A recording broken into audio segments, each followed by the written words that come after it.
Chapter 949. The Knights of St. Martin had finally started to retreat.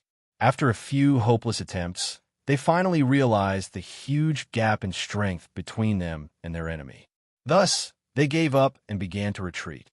When they first arrived, there were about 300 of them, but when they retreated, there were less than 100 of them left. From the beginning to the end, Grim did not leave the campfire at all. Apart from the one time he attacked the Grade 2 commander, the rest of the Knights of St. Martin were killed by the fiery iron fist of the elemental magic machine. Katie, on the other hand, was strangely quiet. She did not take the opportunity to attack Grim. Of course, it was also possible that she did not have the chance. After all, even during the fiercest battle, 80% of Grim's attention was still on Katie. However, when faced with the pure holy light left behind by the brave and loyal Grade 2 Silver Knight, Grim and Katie could not help but lick their lips as they pondered. The pure holy light in front of them clearly belonged to another branch of the power system. It was completely different from the knowledge and transformation path that Magi worshipped. Instead, it overlapped with the belief system of the world of gods. It was just that most of the planes of gods believed in a certain god with a physical body, while the wooden-headed knights of the Envic plane believed in an illusory spirit or belief. Holy light? A light that was filled with a holy and noble belief. What was the point of believing in it? Could it be that this light could hear the prayers of its believers and grant them all sorts of blessings? Due to the Magi's natural disdain towards the belief in the gods, Grim originally did not care about the so-called faith in the holy light.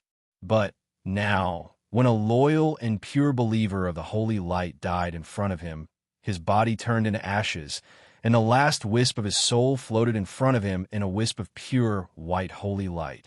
The shock it brought to Grim's mind was too great. This holy light was too weak.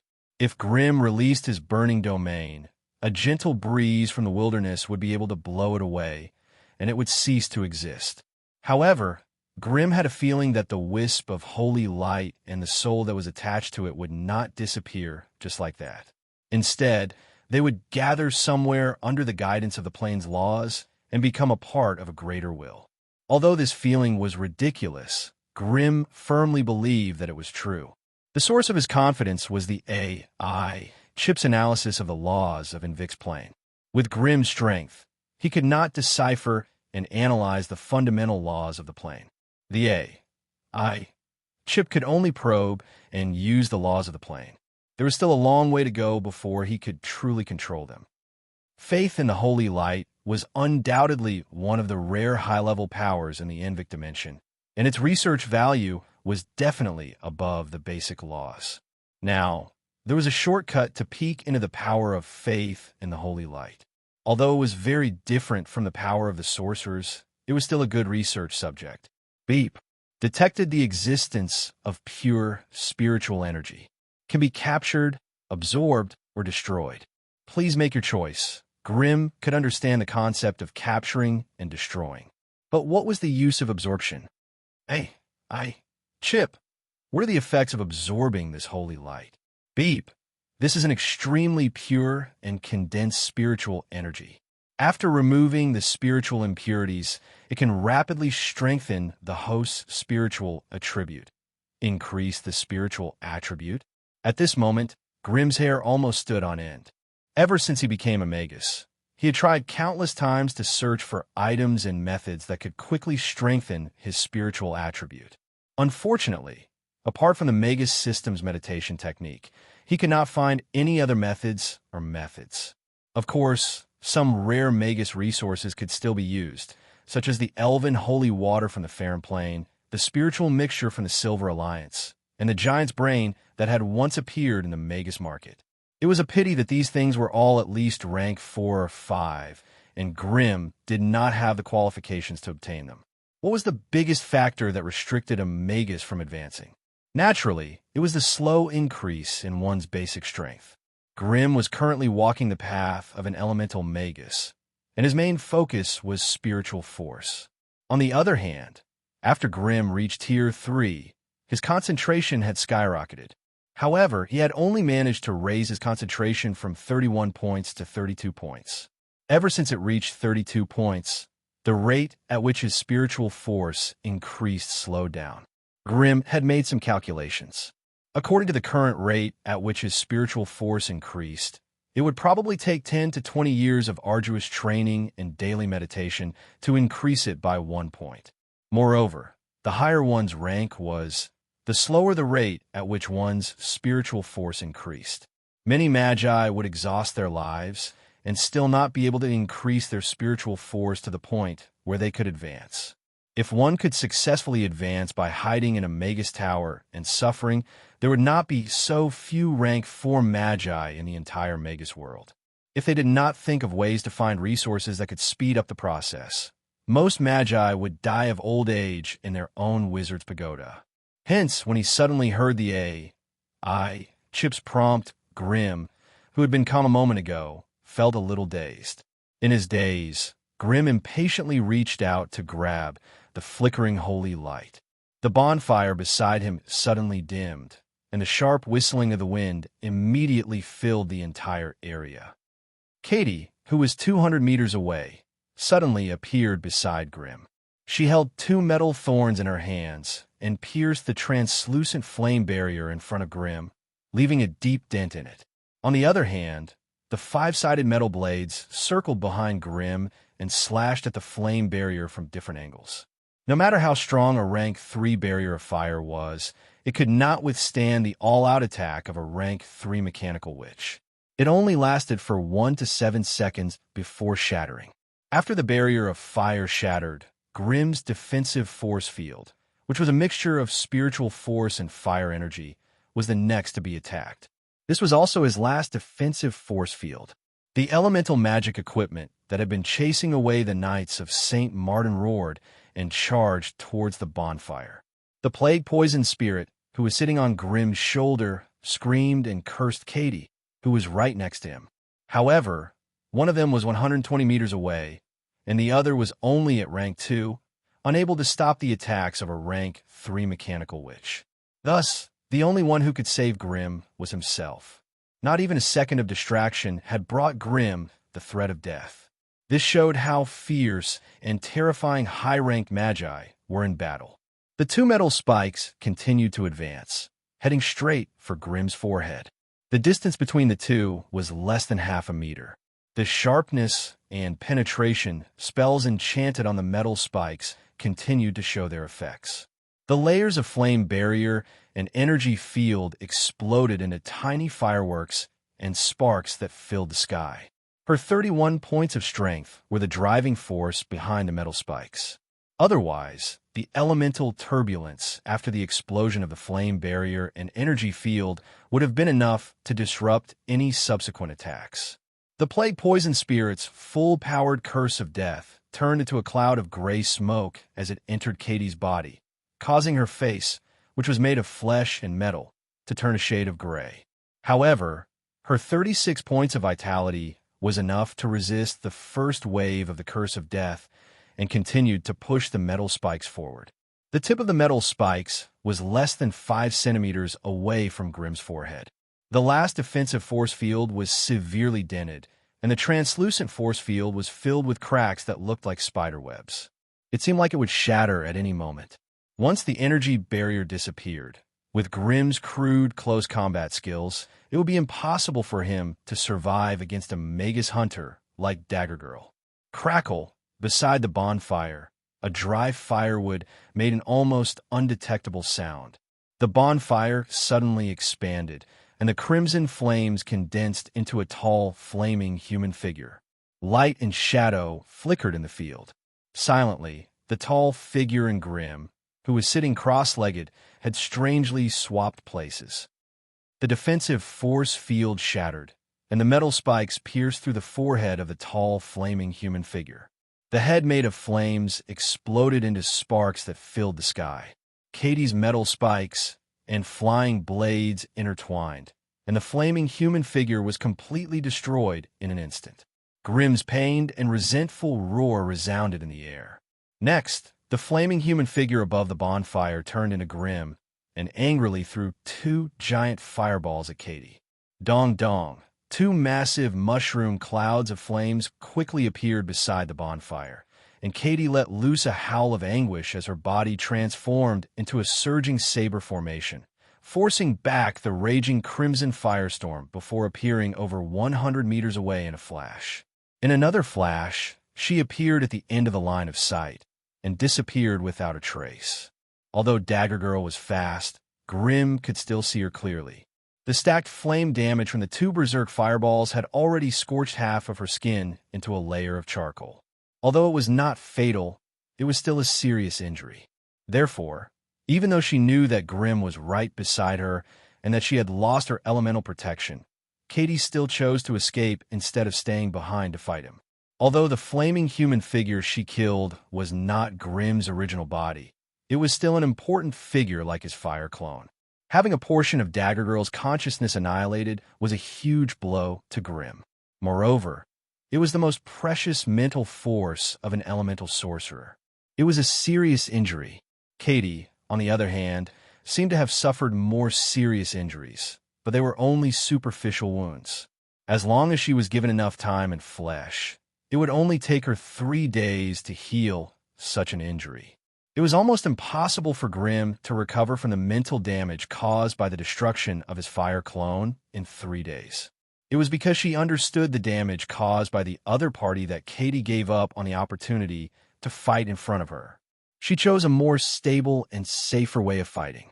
Furthermore, since that despicable fire magus could set up a fire clone in the bonfire, it was hard to say if he did not have other trump cards.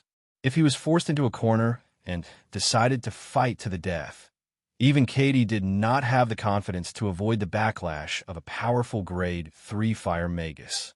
Therefore, on this chaotic night, the two Grade 3 sorcerers had only exchanged a single blow, which lasted less than 2 seconds, and both of them were heavily injured. Of course, what made Grim feel even more pained was that Katie had used her blade wheel to completely destroy the ray of holy light before escaping. Chapter 950. Katie finally understood how terrifying a rabbit could be when it was forced to bite back. She had always been the one to take the initiative in the battle between her and Grim. As a mechanic, Katie did not need to cast any spells to cast any of her skills. All her spells were used to strengthen her combat abilities and attack methods. Therefore, she was the best at restraining elemental sorcerers who had powerful elemental spells but needed a wide space to do so.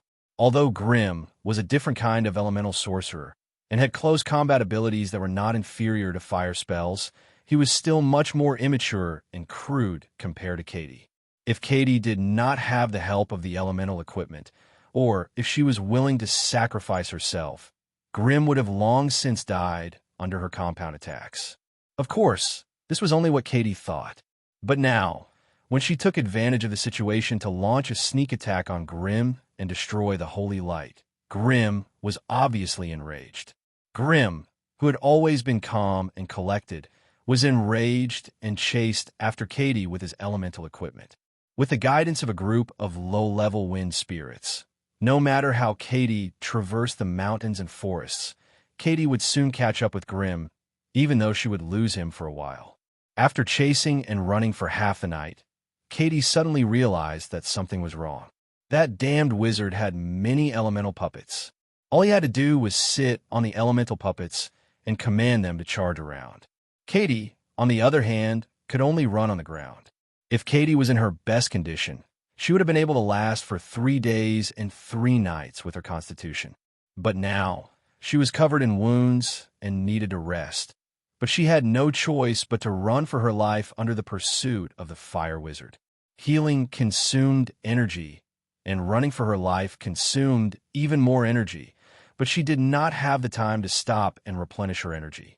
She had also taken the poison from the plague poison spirit during the battle. Although most of the poison damage was negated by her super high constitution, the remaining poison was still destroying her body. Katie had also taken some powerful antidotes, but unfortunately, the plague poison spirit had left a compound curse in her body that was difficult to remove. Katie had also consumed some powerful antidotes, but unfortunately, The plague poison spirit had placed a compound curse in her body that was the hardest to remove. If he didn't remove the curse first, the poison would never be completely removed. Therefore, Katie couldn't even squeeze out half a quarter of an hour. All she could do was endure the curse and poison and flee all over the world. Of course, in the process of escaping, Katie had planned to launch a counterattack. Unfortunately, the wizard seemed to have learned his lesson. He was always protected by the elemental equipment. Under such circumstances, even Katie didn't dare to turn around and fight. She could only grit her teeth and run for her life. Thus, the two magi, one fleeing and one chasing, had unknowingly traversed more than 300 kilometers. Their unbridled pursuit and escape naturally attracted the interference of the Zambese Empire's regular army. Hakanth. This was a peaceful and tranquil city on a vast plain. As the capital of the northern province of the Zambese Empire, Hakanth was a famous military stronghold. Every day, there would be 2,000 to 3,000 merchants and pedestrians coming and going from the city. There was an endless stream of carriages entering and exiting the city, filling up the roads leading to Hakanth City. However, just as the heavy carriages were slowly advancing through the long river of carriages, a cloud of dust suddenly rose in the distance, followed by a heart-wrenching wail. A formless disturbance approached from afar, slowly affecting everyone in the long river of carriages. A bad premonition rose in the hearts of the traveling merchants and pedestrians, and they all raised their heads to look at the source of the disturbance. A few shrewd fellows had already left the carriages and started to slip away into the surrounding grassy plains. Just as everyone was confused and panicking, an indescribable spiritual pressure swept past the long line of carriages, bringing with it a strong gust of wind. No one could clearly see what the golden figure that flashed past was. They couldn't even tell if it was a person or an object. However, the gust of wind that it carried was so sharp and ear-piercing that everyone could not help but cover their ears, their bodies trembling as they let out painful groans. After the gust of wind passed, everyone's eyes and ears were bleeding, and they looked terrified, not knowing what had happened. Just as everyone was panicking, some people who had quickly recovered from the howling sound wave suddenly pointed into the distance and let out a heart-wrenching scream.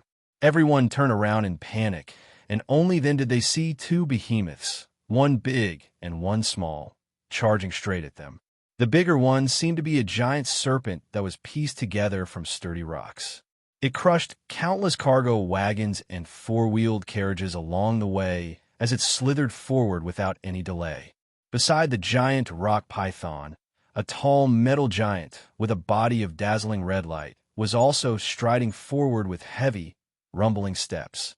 Any carriages and pedestrians that stood in their way would be crushed like dirt. Wherever they passed, people and horses would be thrown off their feet, goods would fall to the ground, and people's shrill screams and fleeing figures could be heard everywhere. Those with sharp eyes could clearly see a tall human figure in a red robe sitting on top of the giant rock python's head. His eyes were like fire and lightning as he coldly gazed into the distance, seemingly turning a deaf ear to everything that was happening below him. A magus from another world. There were naturally some people in the crowd who understood the situation, and they quickly figured out the identities of the pursuers.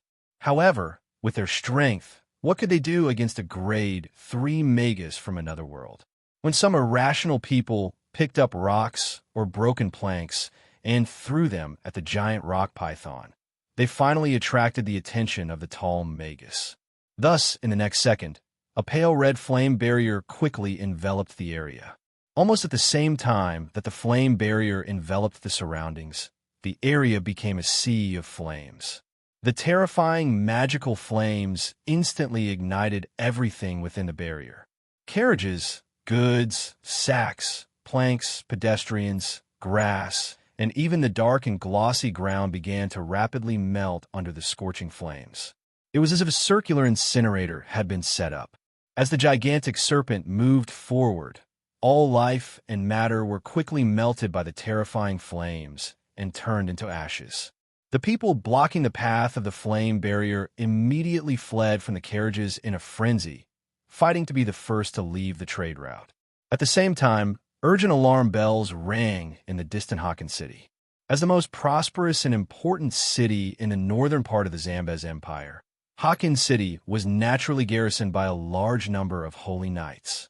A group of holy knights had just arrived at the near city gate on their war horses when they bumped into Katie Dagger, who was charging towards them.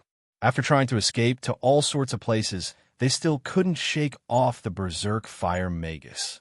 Left with no choice, Katie Dagger could only lead the fire magus to the northern city where the holy knights were the most concentrated. Perhaps the only way to shake off the berserk fire magus was to make use of the dense crowd of people and the ferocious holy knights. The strongest paladin who led the reinforcements was a Tier 2 silver paladin. He had just stopped his warhorse at the city gate, but before he could get a clear view of the situation, he was targeted by Katie Dagger, who was charging towards him. Katie Dagger had interacted with the holy knights before, so she naturally knew how strong and weak they were. If they were given enough time to cast the holy light, each holy knight would quickly turn into a metal covered in layers of halos. They had magic resistance, physical resistance, and magic resistance. Killing them would be very taxing. However, if they were caught off guard, without the holy light, the holy armor on the holy knights would not be able to unleash its full potential. So, when Katie Dagger spotted the holy knights from afar, she did not hesitate to kill them. Katie Dagger's golden body flashed and passed through the 10-meter-long iron gate, appearing in the middle of the group of holy knights. 5 metal blades appeared out of nowhere and quickly turned into a blade array, engulfing all the holy knights in it. As for Katie Dagger, she charged at the Tier 2 silver knight. First, she used mental suppression, then she pierced through the Tier 2 silver knight's body, shredding the silver knight and his warhorse into pieces. During this short delay, Grim, who had been chasing after Katie Dagger, was already close to the city gate. With a furious bellow, he pointed a finger at the holy knights. Immediately, a massive cloud of fire appeared above the holy knights and began to descend upon them. Naturally, such a long-range attack could not hit Katie Dagger. She sped up and charged out of the cloud of fire, charging into the city. The holy knights, who had been shredded by the metal blades, only had time to scream before the cloud of fire engulfed them. A moment later, the cloud of fire dissipated, leaving behind a pile of charred, indistinguishable carbon. Meanwhile, Grim rode his rock python across the battlefield, continuing his pursuit of Katie Dagger.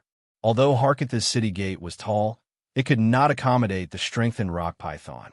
The rock python's massive body and terrifying tail rammed into the stone walls of the city, causing dust to fly and rocks to shatter. Seeing that the rock python was not suited for battle in the city, Grim had no choice but to recall it. He then regrouped with the elemental magic machine and charged into the city. A dozen low-tier wind spirits hovered in the sky, acting as Grim's eyes and ears. They chased after Katie Dagger while carefully observing the changes in Harkent City. If the reason Grim had not encountered any Tier 3 natives in the previous battles was due to the natives' sluggish intelligence system and inflexible communication methods, then now that he was in the city, his chances of encountering any Tier 3 natives were much higher. Although Grim was confident in his own strength, he did not dare to get surrounded by Tier 3 natives. Chapter 9:51. Grim did not wait for long, as the expected high-grade knights finally appeared. Hakanth was indeed the largest city in the northern part of the Zambez Empire. Ever since he stepped through the city gates, even Grim, who was picky and arrogant, had to admit that this was a bustling and beautiful human city. Tall and majestic city walls stood tall, and the wide and flat bluestone roads outlined the crisscrossing streets. Hakanth had a good drainage system, so the roads were always dry and clean, unlike the muddy and dirty feeling of other cities. The lively and noisy business district, the busy warehouse district, the elegant and noble district, and the holy light chapel that stood tall in the center of the city. The architectural style of the Zambeze Empire tended to be mellow and gentle. From Wind Spirit's point of view, All the buildings were tall and beautiful, and the top of the buildings were all domed and round. Once they stepped through the city gates, the most eye-catching thing was probably the towering Holy Light Chapel in the center of the city. Seriously speaking, it was also a strange religious building, and almost every Zambez city would have a basic building. The Holy Light Chapel was actually the main activity place of the Holy Knights. They completed their daily training, night etiquette, and integration with the Holy Light there. However, the most important function of the Holy Light Chapel was as a burial ground for the Holy Knights who died in battle. Below the Holy Light Chapel, there was a huge tomb specifically used to store the remains of the Holy Knights. At a fixed time every week, the Holy Light Chapel would open its doors and allow its believers to enter to pray and praise the Holy Light, as well as the warriors who sacrificed themselves for the holy cause of the empire. As a member of the Zambez Empire, the Holy Knights trained by the Holy Light Chapel often became an important pillar of strength to maintain security and stability in various places. The regular army of the empire was only the basic strength of the secular rule, and the Holy Knights who worshipped the Holy Light and stuck to their beliefs were the real high-end combat power in the Embark Plain. So when Grimm entered Hikant City, the first task he assigned to Wind Spirit was to monitor the movements of the Holy Knights in the city. It had to be said that the Holy Knights were a group of terrifying professionals who had gone through strict training and had strong discipline and combat ability. As soon as the two wizards entered the city, the Church of Holy Light in the distance opened its door with a loud rumble, and a group of Holy Knights in exquisite armor rushed out. They rode on tall and sturdy war horses and galloped toward the scene of the accident as fast as lightning, stepping on the rolling thunder. The leader of the group was a tall knight. He wore an exquisite silver-white full-body armor, and his helmet covered his entire face. Only a pair of steady, calm, and determined eyes could be seen through the cross-shaped visor. The warhorse he was riding on was especially tall and sturdy.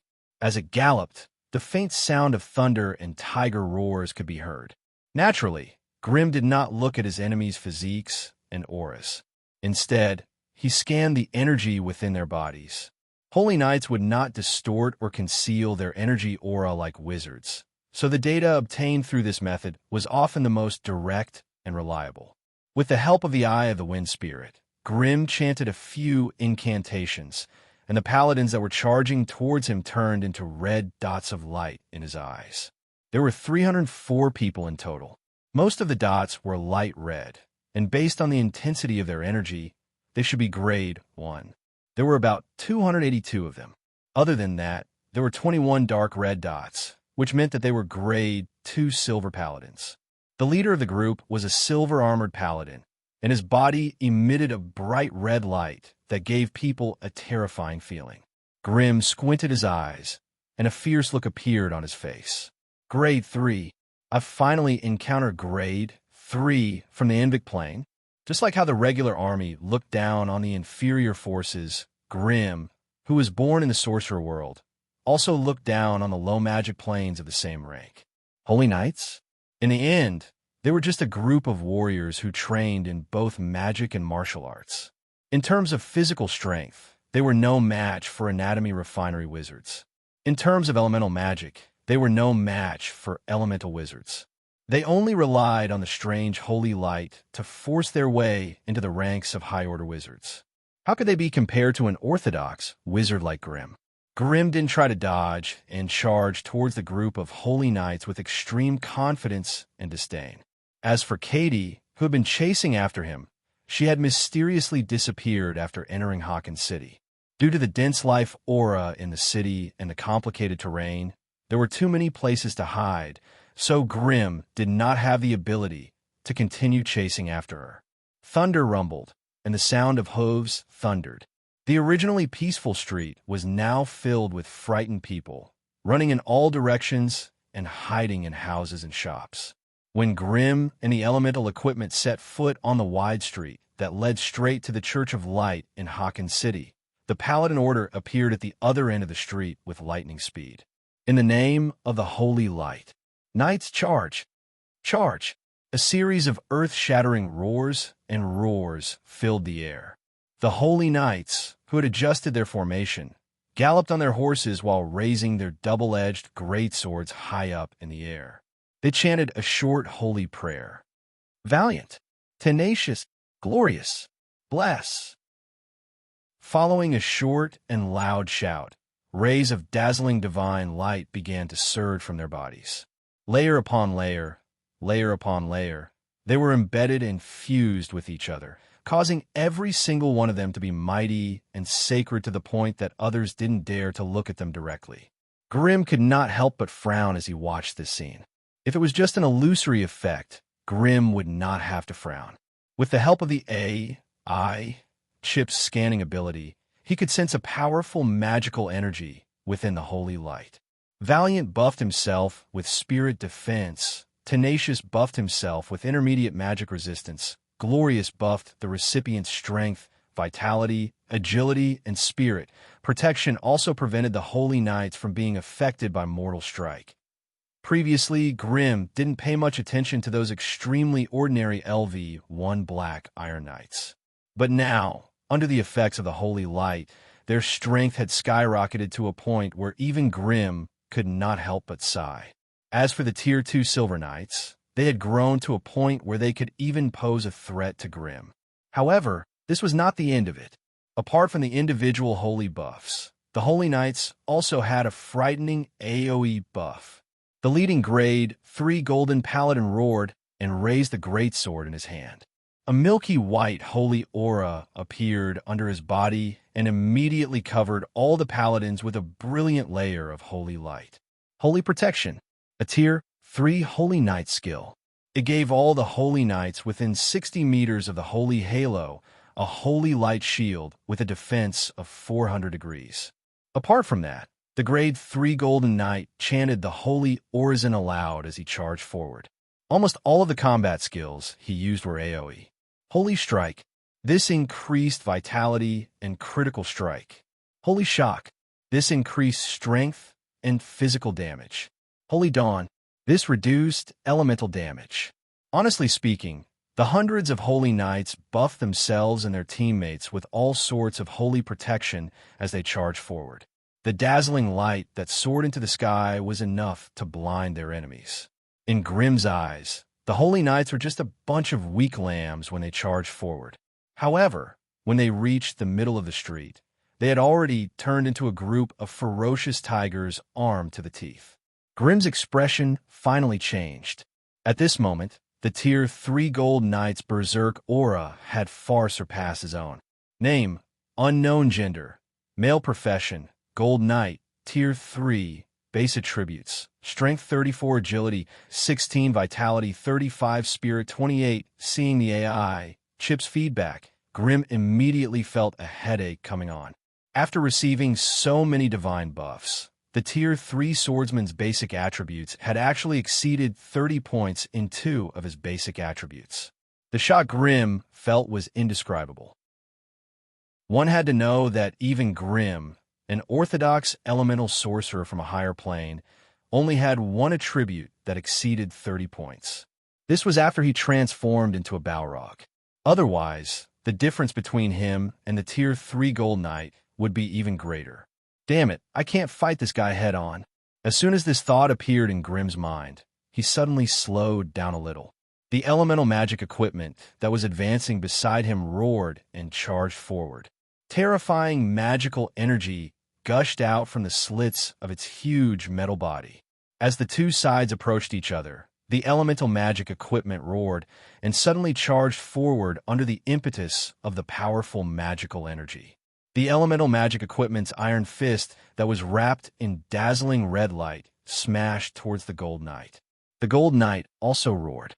His entire body was wrapped in a holy halo that was so dense that it could not be looked at directly. He raised his greatsword high up on his horse and fiercely slashed at the elemental magic equipment's fist. Asterisk boom. Asterisk an earth-shattering explosion sounded. A ring-shaped energy shockwave spread from the point where the fist and sword collided. In an instant, the entire street and all the creatures nearby were swept away. The elemental magic machine's huge body suddenly sank, and its two thick metal legs silently sank into the bluestone floor beneath it. The sound of blood splattering could be heard from the Gold Knight's full mask. Both the Gold Knight and his horse slid backwards rapidly. Chapter 952. The first clash between the elemental magic machine and the Golden Knight ended in a draw. However, the elemental magic machine did not have as many helpers as the Holy Knights. Just as the elemental magic machine was struggling to free itself from the bluestone tiles, the Holy Knights had already surrounded it. Their lightning-fast holy greatswords slashed at its metallic body, causing sparks to fly and energy to overflow. Meanwhile, the Golden Knight only used 6 or 7 fingers to quickly adjust his condition. A few Grade 2 Silver Tier Knights who surrounded him placed their greatswords on their foreheads and chanted a few incantations. Then, they cast divine healing and holy illumination on him. Under the illumination of the holy light, the injuries on the Golden Knight's body were instantly healed, leaving no traces behind. More Holy Knights went around the elemental magic machine and chanted the name of the holy light as they pounced towards Grimm, who was falling back. Damn, as expected of the high-end combat force that ruled the Invicta Plane. He really does have some tricks up his sleeve. Grimm commented coldly as he let out a low growl and began his transformation. Violent and ferocious magical flames gushed out from Grimm's eyes, ears, mouth, nose, and every pore on his body. In an instant, he became a terrifying, flaming man. His body that was originally only 2 meters tall rapidly expanded like a balloon. The bluestone tiles under his feet quickly melted under the scorching heat, then turned into crimson lava that flowed along Grimm's thick legs. In the blink of an eye, Grimm had already transformed into a 6-meter-tall Balrog. His body was covered in crimson lava that flowed with crimson lava and high-temperature flames. The transformed Balrog was so huge that the shops and houses on both sides of his body were only as tall as his shoulders. As for the Holy Knights that were charging towards him, they could barely reach his waist. A huge field of flames spread out in all directions, and in an instant, almost half of the street and the houses on both sides of the street were engulfed in it. Without a sound, the terrifying flames quickly ignited. The ordinary people hiding in the surrounding houses did not even have the time to scream before they were instantly set ablaze and turned into a pile of ashes. The wooden houses, as well as all the items within them, were set ablaze at the same time, turning the entire street into a sea of fire. Before the paladin could even get close to Grimm, he was engulfed in flames. A dazzling holy light shield appeared and blocked the magical flames. However, it still couldn't stop the raging sea of flames from burning the shield, causing it to crackle. However, the valiant Holy Knights weren't afraid at all. They continued to charge toward the gigantic flame demon and slashed at its legs with their magic swords that were imbued with holy power. Every time the giant lava leg slashed down, the holy light shield would tremble from the reflected fire damage. The lava that gushed out from the cracks in the lava that formed the giant legs was constantly damaging the divine blessing on the surface of their bodies. With Grimm's huge body after transforming into a Balrog, it was a little strenuous for him to bend down and fight against these iron cans. Therefore, Grimm raised his leg and stomped on the ground while waving his large hands, summoning scarlet pillars of fire from the ground beside him. No matter how many divine blessings those Grade 1 Black Iron Knights had, they couldn't resist such a ferocious flame spell. If they were engulfed by the scarlet pillars of fire, they would be sent flying into the sky along with their horses. When they landed again, they had already become a pile of black charcoal and scattered charred bones. You want to compete with me in numbers? Haha, I'll show you what I'm capable of.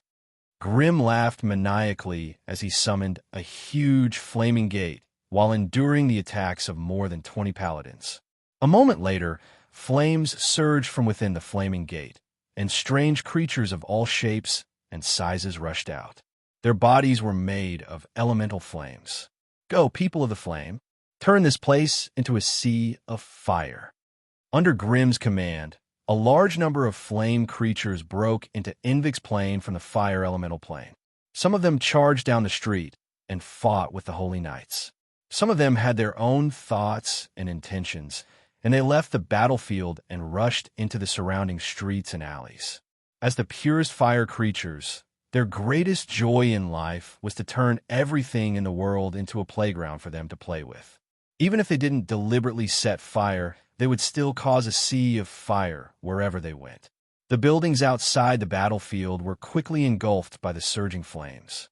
Among the 4 basic elemental creatures, the Earth Elemental had outstanding defense and fierce attacks. The Wind Elemental was fast and ferocious. The Water Elemental was soft and tenacious, and it could penetrate through any opening. Only the Fire Elemental was the most destructive of all elemental creatures. If so many fire elemental creatures invaded a city, it could be said that the city was dead. Of course, before they truly died, they still had a struggle. Thus, the Holy Knights surrounded the elemental equipment and Grimm, who had turned into a flame demon, and formed 2 huge groups. They began to fight and attack each other crazily. Ever since it was activated, the elemental equipment that had become Grimm's most important helper finally showed obvious damage under the siege of the Holy Knights. However, it had also successfully blocked the Golden Knight outside, preventing him from getting close to Grimm. Grimm, who had turned into a flame demon, was not afraid of the Holy Knights at all. Relying on the protection of a lava armor and flame shield, he unscrupulously poured out all kinds of powerful fire spells. Although the Holy Knights had the protection of many holy lights, they could not withstand such a strong and powerful witchcraft attack. Coupled with the burning domain that constantly burned them, it only took 15 minutes for more than 30 black iron knights to die under Grimm's magic flames. Grimm tried to release the plague poison spirit, but unfortunately, most of its attacks were restrained by the Holy Knights in front of him, and he could not display any of its power at all. Thus, in a rage, the plague poison spirit turned around and left the battlefield. It started to spread plague spores everywhere in the city. After a few days of continuous killing, the plague poison spirit had gathered enough life energy through the plague spores to reach the threshold of Tier 3. Therefore, since it was able to come to such a densely populated area, it would not let go of such an excellent opportunity to kill. Under the double attack of the plague poison spirit and the scattered fire creatures, Harkin City, which had a population of 70,000, was instantly plunged into panic and the shadow of death. On the main battlefield, Grimm, who could freely pour out his firepower, quickly started a killing spree. After wearing off the Holy Knight's layers of protection and shields, Grimm's fire spells could cause tons of damage to his enemies. The abrupt collapse of the strong figures and the charred corpses that were burned to the point where their skin and flesh were split open instantly triggered the extreme wrath of the Golden Knight. Under his command, a large number of Grade 2 Silver Tier Knights retreated and surrounded the elemental device. Only then did the Grade 3 Silver Tier Knight have the chance to charge towards Grimm. Grimm, who had turned into a flame demon, smiled. He had no interest in fighting head-on with a tin-can wrapped in layers of divine blessings. When the opponent was about to reach him, Grimm cast a ring of resistance to block him. He then calmly crouched down, his huge body instantly disappearing into the huge pillar of fire that soared into the sky. On the other side of the street, where the Holy Knights were the most concentrated, another huge pillar of fire rose into the sky. Grimm walked out of the flames. The Holy Knights were instantly engulfed by the raging flame shockwaves and the burning domain that was descending from above. Grimm, who had stepped out of the flames, clawed at the air with both of his hands, condensing lava balls and throwing them in all directions. Every lava ball would explode into a huge ball of fire with a radius of 20 meters when it hit the ground. It would then turn into a terrifying rain of lava, baptizing everything within it. How could these Grade 1 Black Iron Knights bear such a ferocious attack? Every single one of them was blasted by the flames, and their armor was corroded by the lava. They began to roll on the ground and wail in pain. The entire battlefield was cruel and miserable, giving off a horrifying feeling of being in a lava hell. The knight in gold roared in anger after missing his attack. He turned his horse around and charged at Grim again. Grim used the same trick again. After the knight had crossed half of the battlefield, he temporarily blocked the knight's path with a wall of fire and left with a flame leap. This was the inevitable result of a battle between a spellcaster and a magic warrior. As long as the magic warrior could not quickly approach the spellcaster and drag him into close combat, this battle was meaningless. Every successful spellcaster would preserve their mobility spells as much as possible in order to widen the distance between them and their enemies. In the battle notes of the Magi, it was necessary for a mature spellcaster to master how to make full use of mobility spells to maintain a distance from the enemy and toy with them in the palm of one's hand. It was obvious that the Holy Knights had a huge weakness in this aspect. Short legs. This was an unforgivable cause of death. After a few rounds of kiting, the Golden Knight also suffered some visible damage from Grim's continuous fire spells. More than half of the impenetrable divine blessings on his body had been worn away. As for the tier, 2 silver knights who had been healing him and buffing him, not many of them were left under Grim's ferocious attacks. After more than 2 hours of wild slaughter, the entire battlefield finally began to lean towards Grim's side. However, just as Grim dodged the attack of the Golden Knight with a flame leap and arrived in an empty space, the ruins of a building that had been turned into a sea of flames suddenly exploded. A figure rushed out from within and directly appeared behind Grim. Chapter 953. Katie's body spun madly and turned into a golden tornado. She gripped her metal spikes tightly and aimed at the Balrog's heart. The timing of her attack was perfect. It happened to be when Gallum had just finished casting Flame Leap. After transforming into a terrifying Balrog, Grim's movement speed and body movements were not as fast as when he was in his human form. His reaction speed was not as fast either. What she was attacking was precisely the core high-energy organ of Grim's body. If she succeeded, the damage she would inflict on Grim would either kill him or cripple him. However, Grim had chased her all the way to Hawkins City, and she had secretly hidden herself during the battle. Of course, Grim had his guard up against her. With the Balrog's speed, it was impossible for him to dodge Katie's attack, and it was unwise to take her attack head-on at such a close distance. Therefore, Grim collapsed without any hesitation. When Katie turned into a golden tornado and was only half a meter away from touching the Balrog's magma armor, the 6-meter-tall Balrog, which was made up of lava rocks, crimson magma, and ferocious flames, collapsed in an instant. Thousands of pieces of lava and rubble collapsed like a collapsing mountain, and the flowing magma and flames instantly lost control, collapsing and spilling in all directions. Katie used her metal spikes as a drill and her densely packed blades as a saw. The golden tornado pierced through the collapsed rocks and lava, mincing everything it came into contact with into tiny particles. However, strangely enough, she did not sense or touch any life energy. The golden tornado disappeared, and Katie returned to her human form. She stood alone on a pile of ruins with black smoke billowing out of it. She held her breath and focused on searching for the wizard's traces. The sudden appearance of the girl attracted the attention of a few fiery creatures nearby. Out of hatred for life, they roared and charged at Katie. "Shut up! Go to hell!"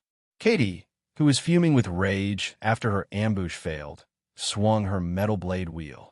5 streaks of golden light instantly slashed across the bodies of the fiery creatures.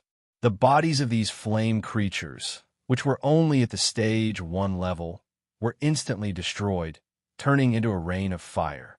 However, within this rain of fire that filled the sky, there was a strange sound of metal blades cutting through steel mixed within. Katie turned around abruptly and was surprised to find that one of the fire creatures was still alive. It was roaring as it charged forward, expanding rapidly. Katie, on the other hand, had embedded a metal wheel into its back and turned it into a flaming wheel but it was unable to penetrate it at all. The body of this fiery creature that resembled a demonic tiger seemed to be expanding endlessly. What was more frightening was that the energy aura on its body was also skyrocketing crazily. Tier 1, Tier 2, Tier 3. Katie's body and soul almost went numb when she saw a flame tiger, who was only a quasi-wizard before, turn into a terrifying Grade 3 flame beast in such a short time. How was this possible? How a wild tiger's roar shook the soul. The ferocious flaming tiger withstood the attacks of the metal wheel and charged towards Katie. Damn it, it's the elemental helper that the wizard summoned from the other world, and it's a Grade 3 helper. Katie's heart crumbled at this moment. She could guess that if she did not appear, this Grade 3 flame tiger that was disguised as a small flame spirit would have been prepared for the Gold Tier Knight. Now that she had shown herself, she immediately became the target of the enemy's attacks. Unfortunately, the situation did not allow her to hesitate or regret. With a violent bang, a man and a tiger fiercely fought against each other, instantly turning the ruins into a terrifying battlefield. The Gold Tier Knight, who was galloping over, saw this and immediately reined in his warhorse. He looked at the intense battlefield and was momentarily at a loss. Enemies, they're all enemies. Should he kill them all in one fell swoop, or help one side kill the other?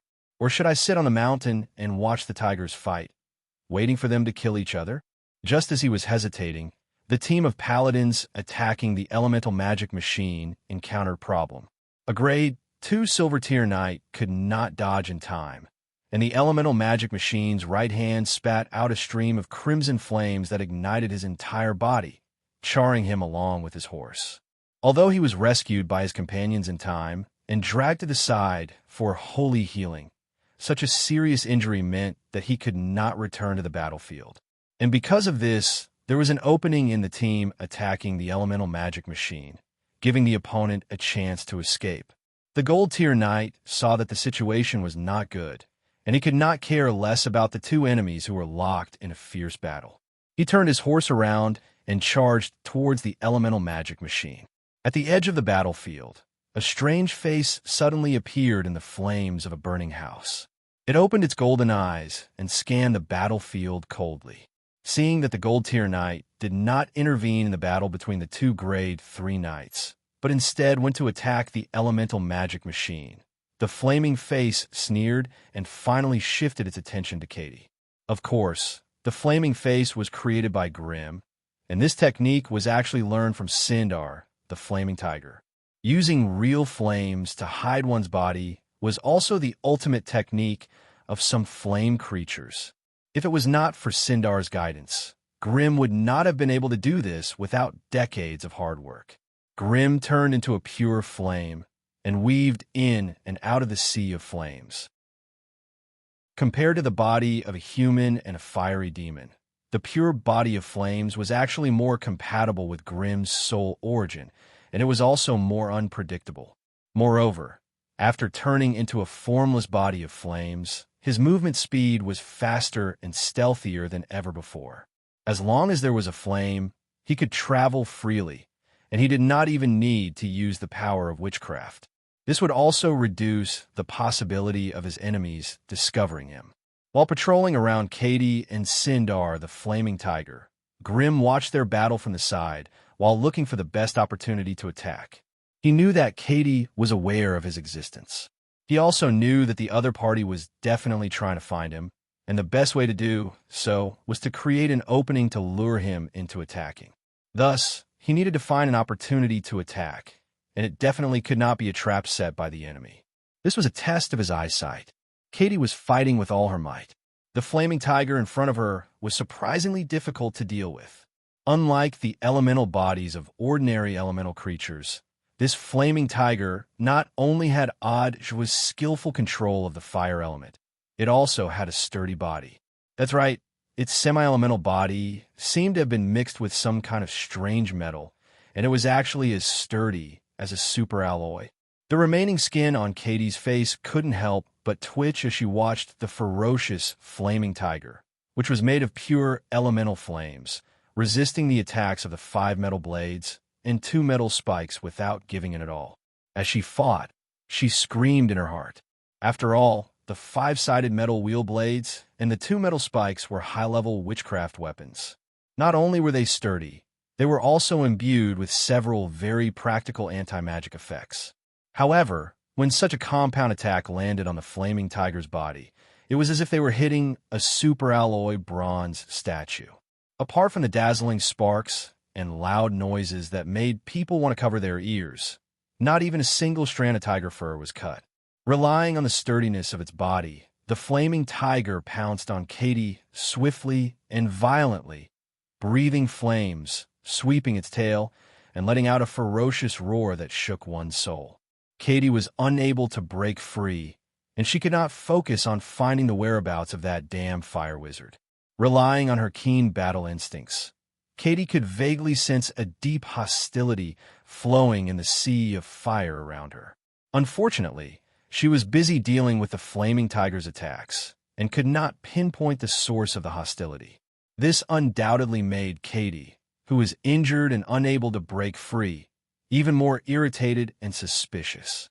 Just as Katie was worrying about her gains and losses, the flaming tiger Sindar let out a deafening roar. A copious amount of wild aura gathered into a cone-shaped shockwave, striking Katie's rapidly moving body. Katie's petite body trembled slightly, and her mind was shaken by the sudden sound wave attack. Seizing this good opportunity, the flaming tiger, Sindar, and Grim, who was lying in ambush nearby, attacked at the same time. Their fiercest attacks landed on Katie's body.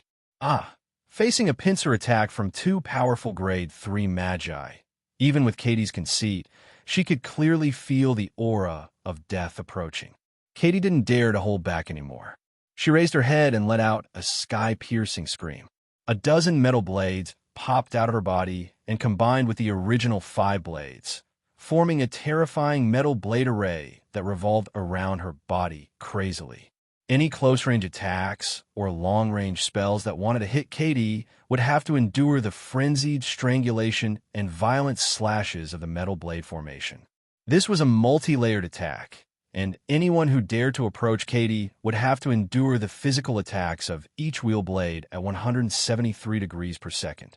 Once these attacks overlapped, even the strongest defensive spell would not be able to withstand the frenzied attacks of so many wheel blades. Sindar had just rushed to Katie's side, waving his flaming claws and leaving 7 to 8 bone-deep wounds on her body. He was shocked and quickly fled to the periphery. Even though he retreated as fast as lightning, he still could not avoid the frenzied strangulation of 7 to 8 metal wheel blades. Even with Sindar's strengthened flaming body, it was difficult to endure this degree of damage. Sindar let out a pained roar as he escaped from the blade formation in a sorry state. On the other side, Grim's powerful Grade 3 fire spell, Molten World, had already locked onto Katie. A dense and somewhat glaring ring of fire appeared beneath Katie's feet, and a huge pillar of crimson flames appeared with her at the center. The temperature in the field began to soar. 1,000 degrees, 2,000 degrees, 3,000 degrees. The terrifyingly high temperature ignited Katie's clothes, and her exposed skin turned red and scalding.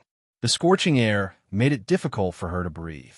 As she breathed, she felt her flesh and organs begin to congeal and dry up. With Katie's strength, controlling 5 metal wheel blades was her normal ability. She would only release all the wheel blades stored in her body when she was fighting with her life on the line. Even with her mental strength, it was difficult for her to endure such a huge consumption of mental strength. Hence, Katie could not be bothered to retaliate against Grim. Instead, she dragged her heavily injured body and ran away in a flustered manner. Chapter 954.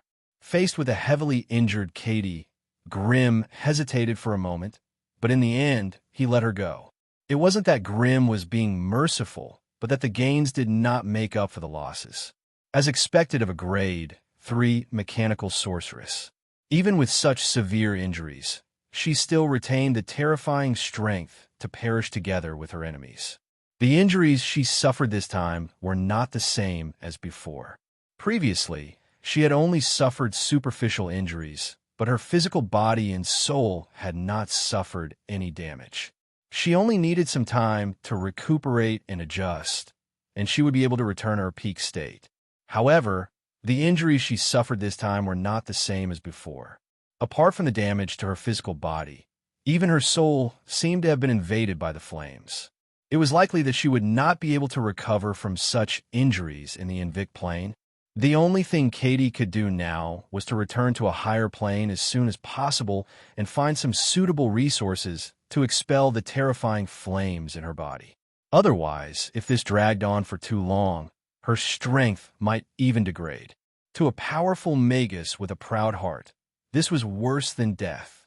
After chasing Katie away, Grimm heaved a sigh of relief. He could finally focus on dealing with the group of Holy Knights. In fact, apart from these Holy Knights, there were also 3,000 regular soldiers of the Empire in Hakan City. Unfortunately, with their strength, they did not have the qualifications to participate in a planar war of this level. Forget Grimm and his elemental equipment. Even the Plague Spirit, which was only at the peak of Grade 2, was enough to raze Hakan City to the ground. Hence, at the start of the war, the garrison tried to get close to the battlefield to reinforce the Holy Knights. However, they could not even get close to the main battlefield, and nearly 100 of them were wiped out by the spillover spells. When a large group of flame creatures rushed out of the battlefield, the garrison could only fight them bravely in the streets and alleys of the city. Even if they had the courage and bravery to defend their homeland, they were still too weak and insignificant compared to the flame elementals that had come from another plane. The entire city was filled with battle cries, thick smoke billowing, and waves of fire scorching. Looking down from the sky, Hawkins City seemed to have turned into a fiery purgatory, dragging everyone and everything into a terrible massacre and destruction. In the middle of the battlefield, a huge sea of fire suddenly blew up a strange whirlwind. The continuous flames gathered together and slowly condensed into a 7-meter-tall flame giant. Soon after, the flame giant's face froze, revealing a huge human face that looked exactly like Grimm. Don't tell me you still want me to help you deal with this strange knight? His body was covered in crisscrossing scratches. Flame Tiger, or Sindar, slowly walked to Grimm's side, perched high above the ruins, and looked down at the Grade 3 Gold Knight who was leading his team to attack the elemental equipment. Then I'll have to refuse. This guy looks like a meat shield in a tin can. I'll be at a disadvantage if I fight him. And remember, I've already returned one of the 3 favors I owe you. He had to admit that the elemental magic machinery was indeed powerful enough. Even though it was surrounded and attacked by a Grade 3 knight and a group of Grade 2 knights, the metal shell of the elemental magic machinery was already in tatters, but the important parts of its body were still intact. Not only did its combat power not decrease, it could even kill and injure the Grade 2 Silver Knights in the midst of the heavy siege. If a Grade 2 Silver Knight were to be hit by its reinforced iron fist that contained powerful magical energy, even with the protection of the powerful holy light, they would not be able to withstand such a violent blow and would have to retreat from the battlefield to recuperate. Moreover, the elemental magic machinery would also unleash powerful magical attacks from time to time, causing unimaginable damage to the surrounding holy knights. It could be said that most of the time, the powerful combat power that the elemental magic machinery could unleash was far above that of Grimm. After all, no matter how brave Grimm was, he would not dare to charge into the enemy's encirclement to unleash his magical energy. However, no matter how powerful the elemental magic machinery was, it was only a matter of time before it was defeated by a Grade 3 Gold Knight and a Grade 2 Silver Knight. With the Gold Knight tanking most of the attacks from the elemental magic machinery, the remaining Grade 2 Silver Knights could attack the elemental magic machinery without any restraint. Relying on this method, the elemental magic machinery was on the verge of collapsing under their frenzied attacks. Hence, Sindar, the flaming tiger, assessed the situation and was not willing to fight head-on with these tin cans that could fight, tank, and heal. Grim chuckled and replied in a deep voice, "Don't worry, old friend. Well, have I ever lied to you? I'll summon another companion, and let it be in charge of charging. You should be fine following behind, right? What else can you summon?" Hee, look at me. Grim took a step forward, his large flaming hand drawing fire runes in front of his chest as he chanted an ancient and cryptic witchcraft incantation. Sindar, the flaming tiger, tilted its head and listened for a moment. Its huge eyes suddenly widened. It could not help but tremble. A dragon's oath? You can summon a dragon?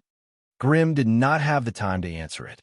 Sonorous and powerful incantations echoed on the battlefield, and flame runes collided with each other in the void, quickly forming an ancient and vicissitude magic contract. Under the constraints of the magic contract, a strange wormhole appeared in the void. Shortly after, an azure dragon more than 30 meters long crawled out of the wormhole and squeezed into the lower realm with difficulty. "I smell a terrible stench from here. Master, do you need me to fight for you already?" The newcomer was none other than Arms, the Tier 3 Thunder Dragon that had been making a name for himself and Lance. As soon as it entered the Invictus Plane, it could not help but complain loudly. It was obvious that it was not comfortable with the thin magical energy here. The Thunder Dragon, Arms, had a loud voice. Although it did not roar, its majestic draconic aura and deafening roar resounded throughout Hakan City. Of course, Grim and Sindar could understand the draconic language, but the Holy Knights of Hakan City could only hear the long and terrifying roar. They had no idea what the dragon was saying. The Golden Knight originally wanted to kill the elemental equipment in one go, then turn back and fight the cunning wizard. However, just as he was about to intensify his attacks on the metal golem, the wizard summoned an even larger and mysterious dragon. This time, even he was a little flustered. Grim raised his head and looked at the Thunder Dragon, Arms hovering above his head. "Arms, do you see this city in front of you? As long as you help me kill that Grade 3 Knight, I'll allow you to loot this city as you please. Any treasures you find will belong to you.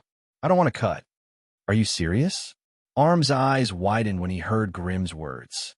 It looked around and quickly estimated the size of the city in front of it with the rich experience of the Dragon Clan and the possible wealth it contained. With its eyes, it could naturally tell that this was a large city. Even among human cities, it was considered one of the best. Moreover, from the situation in front of him, it could be seen that this city had never been visited by WIRM before. It was definitely the kind of rich and excellent target for robbery. However, this was an unfamiliar plane. With Grim's weak mental strength, he did not know how long he could stay here. Arms did not dare to waste any more time. He raised his head and roared, flapped his wings, and dove towards the knights. Before the dragon arrived, the terrifying draconic breath was already there.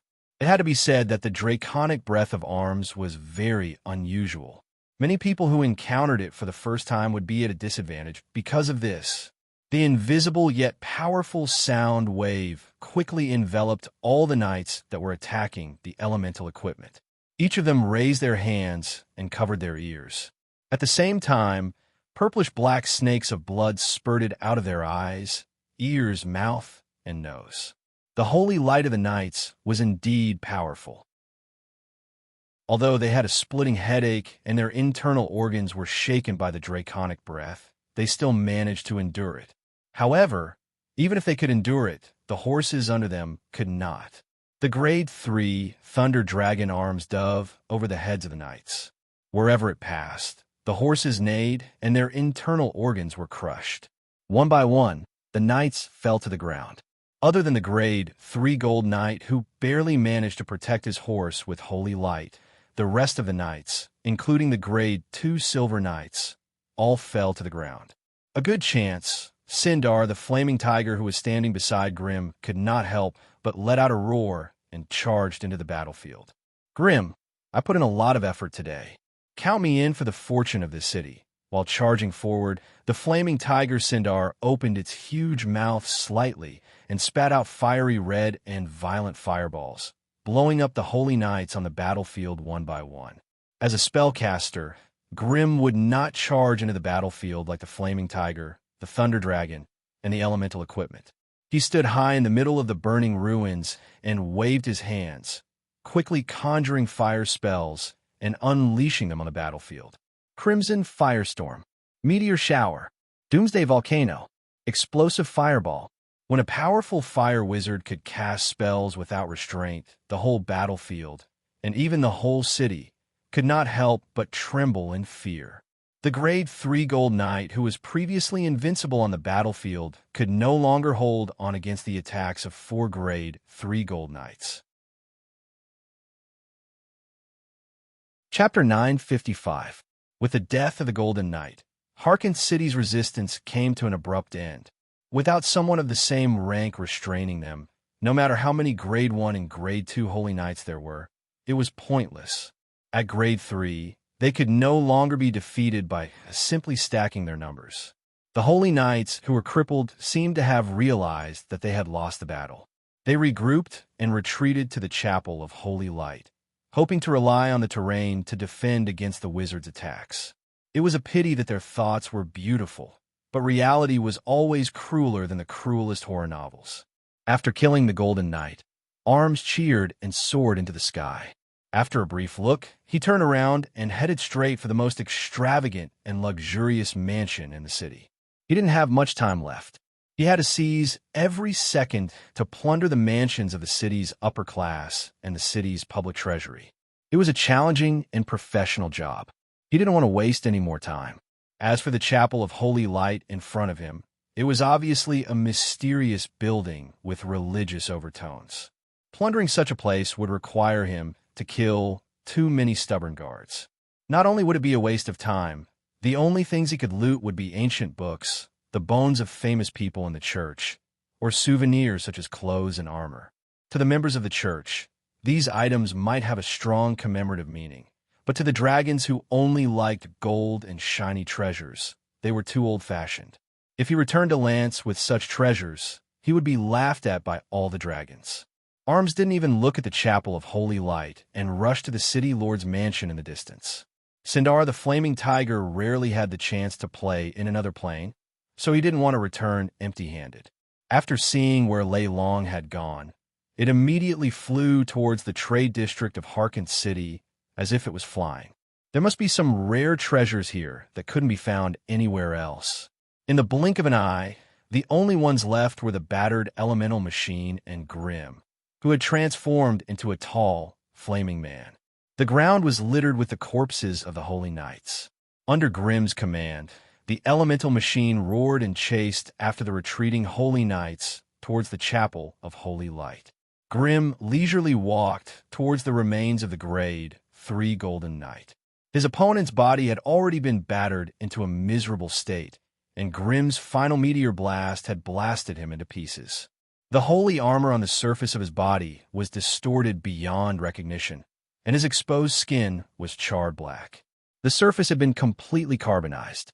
Grimm stooped down and carefully examined the remains of the body. Blue light flashed in his black pupils as he scanned the interior of the body. As for the flame barrier, it had already been set up, preventing the Golden Knight's soul from escaping. The AI Chip had analyzed the strand of mysterious holy light that he had missed previously. It was due to the pure and dense holy light, as well as a powerful and tenacious soul. The two complemented each other and could not be dispensed with. Seriously speaking, the holy light that the Holy Knights believed in was actually the unshakable faith in their hearts. It was just that the Knights of the Invic Plane had found a visible and tangible carrier for their illusory beliefs. That was pure light. They used light to represent the purity of their hearts, and they used light to depict a beautiful future. This was a primitive form of faith that was in a state of confusion and chaos. Light was originally a fundamental energy that existed everywhere in the plane. It had no intelligence or consciousness and was very ordinary. However, When many holy knights placed their so-called justice, wisdom, faith, and hope on the light would no longer be the light it used to be. In the plane, faith in itself was a powerful force. As the carrier of the holy knight's faith, light became extraordinary, becoming even more divine and powerful. Perhaps the Magi would feel disdain and ridicule the ignorance of the holy knights for using the brainless and unconscious light as the source of their faith. However, the Magi could not deny that the holy knights had indeed obtained power from the holy light, and their inheritance had been passed down. From this aspect, the holy knights actually lived purer lives than the divine spell users of the world of gods, and they obtained more truth. After all, they did not have a god who thirsted for the power of faith above them, nor did they have strict and rigid dogma to restrict their every action. The paladins relied on their devout beliefs and teachings day after day to allow their beliefs to penetrate deeply into the rules of light. Therefore, from a certain point of view, the laws of light in the Invik plane were indeed very different from those in the Magus world. With the help of the power of the holy light, the holy knights passed on their faith to the laws of the plane.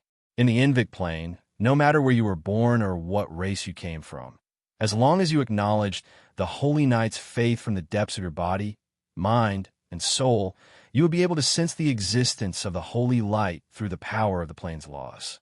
As for Grimm, he had already roamed through 2 worlds with faith, but after killing the believers of the gods, he had never found any remnants of faith similar to the holy light. According to Grimm's deductions, the main reason was that the believers had gods above them. Their souls had long since been branded with the mark of gods. Thus, once they died, the plane's laws would pull them back to the Mother Spirit River or enter the kingdom of gods through a channel. No matter which one it was impossible to leave the thing formed by the fusion of faith and soul in the material plane. In the kingdom of gods, those who had strong souls and could still entrust their consciousness to the power of faith after death were usually called valiant spirits or holy spirits. In short, there were strange fellows whose souls were unwilling to die and entrusted their remaining power to continue wandering. For such existences, the gods could not wait to guide them into their own countries and use their divine power to shape them so that they could continue to serve the gods in the kingdom of gods. However, in the Invik plane, the holy light that the holy knights believed in had no self-consciousness, so would not take the initiative to guide the dead valiant spirits or holy spirits back to the source of their faith. That was why the strange holy light lingered and did not dissipate. This undoubtedly gave Grimm the possibility to intercept the holy light midway. However, the situation today was different. When Grimm carefully incinerated the body of the Golden Knight, the holy light that was even stronger than the Silver Knight began to collide with the flame barrier. It was as if some powerful force was summoning it, making it impatient to return. Grimm raised his head and looked in the direction that the holy light wanted to escape to. What he saw was the majestic Holy Light Chapel at the end of the road. Holy Light Chapel? Grimm muttered to himself. According to the memory fragments he extracted from the natives of the plane, the Holy Light Chapel was not only a place for holy knights to live and train, but also a burial place for the fallen holy knights. Perhaps in terms of function, it was similar to the shrines in the world of gods. As a knowledgeable magus, Grimm knew 7 or 8 ways to store souls, even though he was not good at manipulating them. He took out a fist-sized, sparkling, and translucent crystal ball and engraved a dozen runes with different functions on it. These runes were strange. When they were first drawn, they were as bright as day and glowed with magic. However, as they melted into the surface of the crystal ball, they became dark and obscure, and one could barely feel the presence of magic. After he was done with the soul-gathering crystal, Grimm grabbed it and waved it towards the holy light. Under the guidance of a strange force, the holy light trembled and was reluctantly sucked into the crystal ball. Great, I got what I wanted. After retrieving the remaining holy light from the Tier 3 Golden Knight, Grimm straightened his back and looked at the battlefield that was full of devastation. Around him, there were hundreds of corpses of holy knights lying on the ground. Grim smiled and tied the soul-gathering crystal to his waist with a silver chain. Then he strode forward. As he strode forward, a silent and transparent fire source swept out in all directions, instantly incinerating the hundreds of corpses into ashes. Among the ashes, streaks of bright and dark holy light appeared and floated towards Grimm's waist like swallows returning to the forest. They silently fused into the soul-gathering crystal. There were 129 corpses, but only 72 streaks of holy light were collected. As for the rest, their souls were either completely destroyed or their faith in the holy light was not pure enough. In short, not all holy knights could gather holy light after they died. While Grimm was slowly harvesting his spoils of war, the holy light chapel in the distance had turned into a bloodbath. Corpses littered the ground. The remaining holy knights retreated to the chapel and used the door as a barrier. They took out their sturdy shields and defended against the crazy attacks of the elemental magic machines. These little guys were only grade 1 or grade 2. Of course, they were no match for the elemental magic machines. However, when they combined their power and formed a strange holy resonance, it was not easy for the elemental magic machines to break through. Thus, both sides were locked in a bloody battle at the door of the Holy Light Chapel. Although the elemental magic machine was killing the low-level holy knights, there were still a lot of ants blocking its way. It was impossible to kill them all. Too slow. I can't wait. After Grimm cleaned up the battlefield, he immediately strode towards the Holy Light Chapel. As he walked, he condensed violent fireballs and threw them at the crowd. Without an opponent of the same rank, the little guys in front of him were nothing but a bunch of ants in front of his 6-meter-tall, flaming body. Following the bombardment of fireballs, 20 to 30 paladins fell into the thick smoke and pools of blood in an instant. If it wasn't for the fact that the power of his spells would affect the holy light, Grimm would not have taken these holy knights seriously. They were too weak. In the plain world, being weak was a sin that had to be cleansed with blood and fire. And this was the tradition of the Magi of the Magus world. Chapter 956. The Holy Knights of Hakon's city had fallen into despair. No matter how they resisted, no matter how much they struggled, they could not resist the attacks of the metal monster in front of them. Just as they were using their lives and flesh to delay the enemy's advance, an even larger and more terrifying flame giant rushed forward. Fireballs exploded in the middle of the crowd, forming huge fireballs and ring-shaped shockwaves that burned the Holy Knights black and blue, leaving them with cuts and bruises all over their bodies. Taking advantage of the chaos in their formation, the metal monster roared and charged in. The Holy Knights' line of defense finally collapsed. Grimm walked into the Chapel of Holy Light by stepping on the bodies of the paladins. As he advanced, Grimm sprinkled out scarlet flames, incinerating the bodies of the holy knights that died along the way. As for the milky white rays of holy light, they seemed to be attracted to the fist-sized, transparent crystal on Grimm's waist as though they were attracted by a magnet. The two gates of the Chapel of Light were magnificent and elegant, with some poems praising the holy light engraved on them, as well as exquisite decorative patterns. Such a gate was obviously not good at defense. Thus, the elemental magic machine only needed to lightly ram into it before the gate collapsed, crushing some of the holy knights underneath.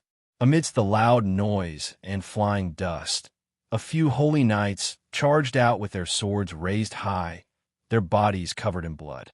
Unfortunately, their meager strength was nothing in the face of the berserk elemental magic machinery, even if they had more divine halos. The elemental magic machine stepped in and raised its two thick metal arms high up, shooting out a string of ice lances, or throwing out a violent energy web, or spewing out a thick stream of high-temperature flames, or flying out tornadoes. Although the magic energy was not as strong as the spells of the Magi, it was endless, and the quantity was astonishing. Thus, with its absolute numbers, it swept away a large number of the stubborn holy knights. Occasionally, some holy knights raised their shields and charged in front of the elemental magic machine, But before they could display their exquisite combat skills, they were sent flying by the simple iron fists of the elemental magic machine. In the face of absolute power, techniques were so weak that there was almost no room for them to display their skills. Behind the gate was a huge training ground. It was obvious that this was where the Holy Knights trained.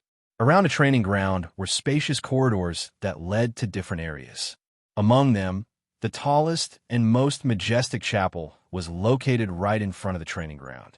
It was also the place where the Holy Knights meditated and communicated with the great holy light. Usually, it was only open to believers on Sundays, allowing them to pay homage to the warriors who had sacrificed their lives for the sacred cause of the Empire. On the left side of the training ground were rows of tall wooden houses of the same style. At first glance, it was obvious that these were the living quarters of the Holy Knights. There was also a large library and dining hall inside. The right side of the training ground was where the armory, prison, and other large military buildings were located. Apart from the 200 to 300 Holy Knights, there were also more than 200 apprentice knights selected from all over the Empire stationed in this huge chapel of holy light. In addition to all kinds of odd-job workers and craftsmen, there were at least 1,000 people.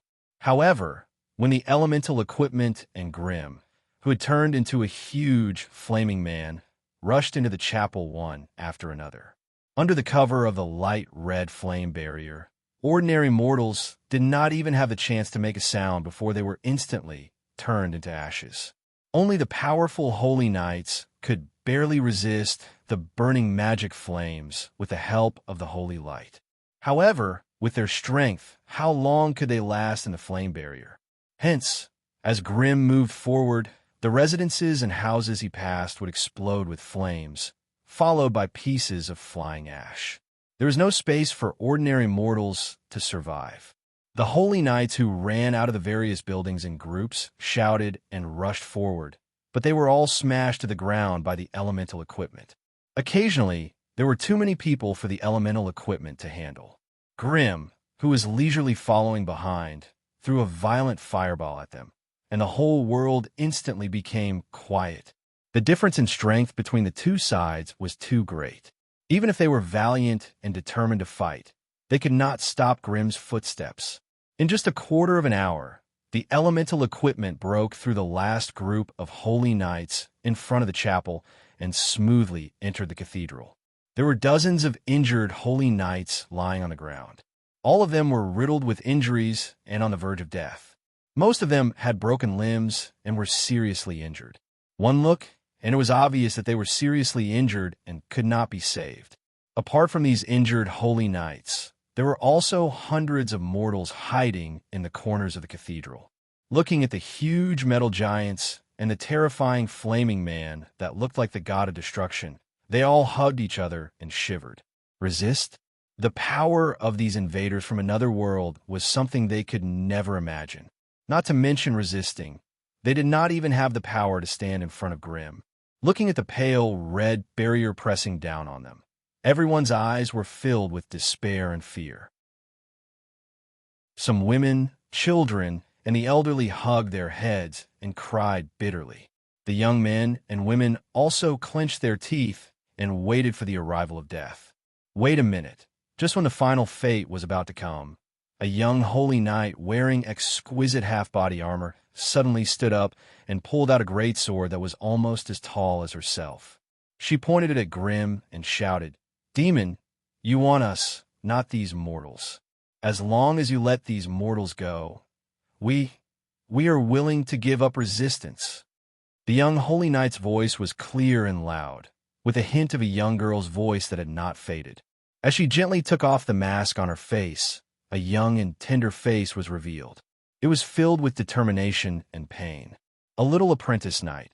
Although she had gathered her courage to stand in front of the elemental equipment and Grimm, her great sword was slightly trembling, showing that she was not calm. With Grimm's 6-meter-tall body, no matter how big the cathedral was, it would not be easy for him to enter and exit. Therefore, Grimm's body was covered in flames, and a huge human-shaped passage was formed on the side of the cathedral. Only then did he take large strides in. At this moment, looking at the little apprentice knight blocking in front of him, Grim could not help but chuckle.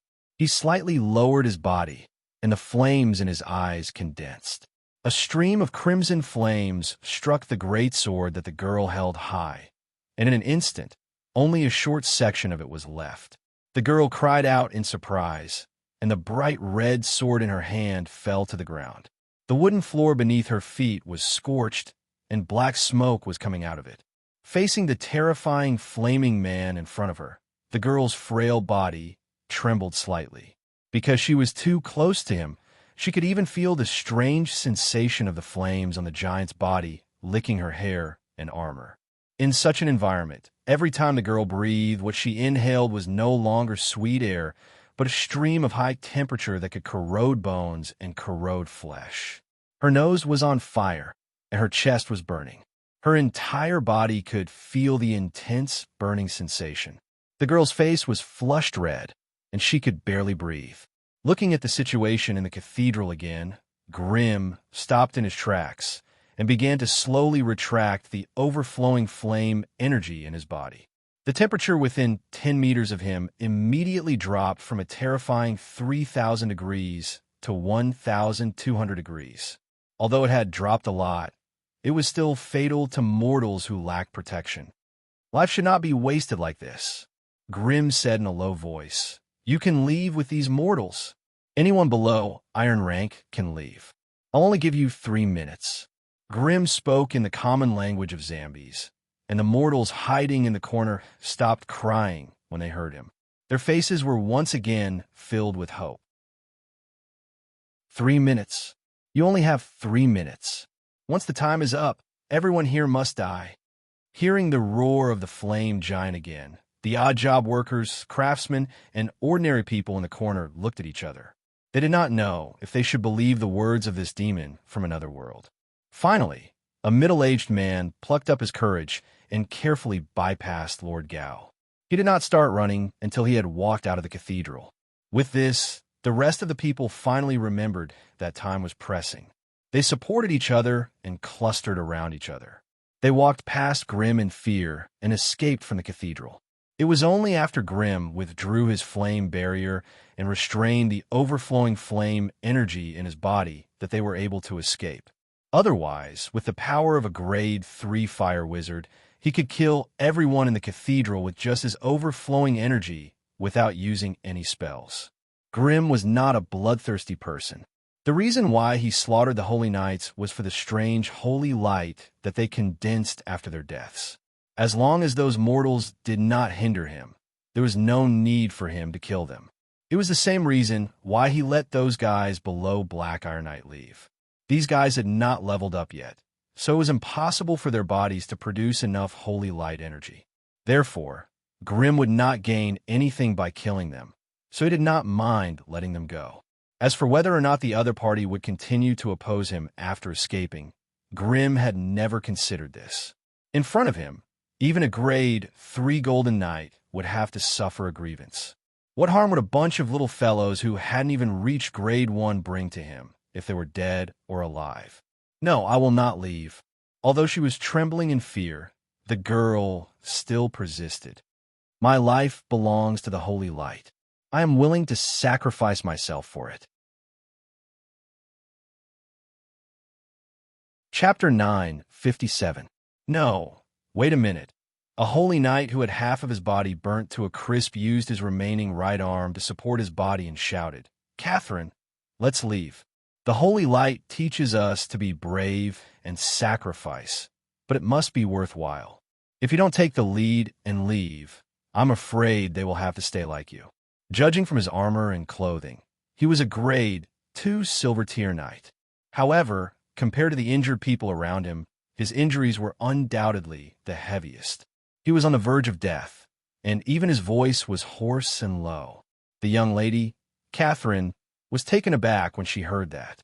She looked around and realized that close to 100 apprentice knights like her were slowly gathering around them, blocking the injured people. Their eyes were filled with fear, and confusion. But more than that, there was a determination that they had never seen before. "Bring them away. pass on the holy light forever. We cannot let the holy light of the northern prefecture be extinguished. The Grade 2 Silver Tier Knight shouted until his voice was hoarse, and he could no longer continue. Time ticked by. This apprentice knight, named Catherine, had never experienced such a heart-wrenching and painful choice before.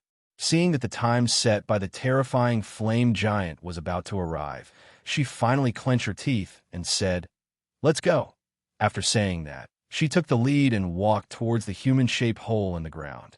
The rest of the apprentice knights looked at each other and finally followed her. "What the hell is he doing? He's making me look like a demon king," Grim grumbled in his heart. He did not realize that his current appearance and actions were no different from the terrifying Demon King in the Night novels. Grim was not interested in killing these apprentice knights that he could not extract any value from. The glaring fire elemental energy that was gathered in his hand suddenly turned into a huge flame ring and spread on the bodies of the apprentice knights. The apprentice knights who had just reached the door suddenly became nervous. They all thought that the flame giant was going to change his mind. However, the flaming halo didn't cause them any harm, even though it was on the surface of their bodies. "You can leave now," Grim said in a muffled voice. "This flame ring has the scent of my soul. With it, you will not be attacked by the dragons, flame tigers, and flame creatures. Remember, leave this city immediately. Do not stay in any place. This flame ring will only last for a quarter of an hour." Hearing that, the apprentice knights looked at each other. They did not know if they should hate the evil flame giant or thank him. Their expressions were complicated, and they looked at each other in confusion. Finally, they slowly left. However, what they did not know was that when the flame ring covered Catherine's body, a small flame rune landed on her shoulder. It flickered for a while and then disappeared mysteriously. She did not know what happened. Seeing this group of little guys slowly leaving, Grim could not help but reveal an inexplicable smile on his flaming face. Although he did not care about these little fellows, it did not mean that he did not know what they were doing in the dark. There were a few special people mixed in with the group of commoners that had left first. Although they had changed into commoner clothes, the AI Chip's full-screen analysis revealed their gorgeous and exquisite silk undergarments, as well as the seals and documents they had hidden in their robes. From the looks of it, they seemed to be important people in Hawkins City. They were probably the city lord or the governor. If Grim was the Thunder Dragon Arms, he would definitely take them down. This way, robbing the city's treasury would be much faster and more convenient. It was a pity that Grim did not care about the worldly treasures, but the holy knights in front of him. Therefore, he didn't stop those guys from escaping in a panic among the crowd. As for letting these apprentice knights go, other than not wanting to cause a senseless massacre, he wanted to know where they were going.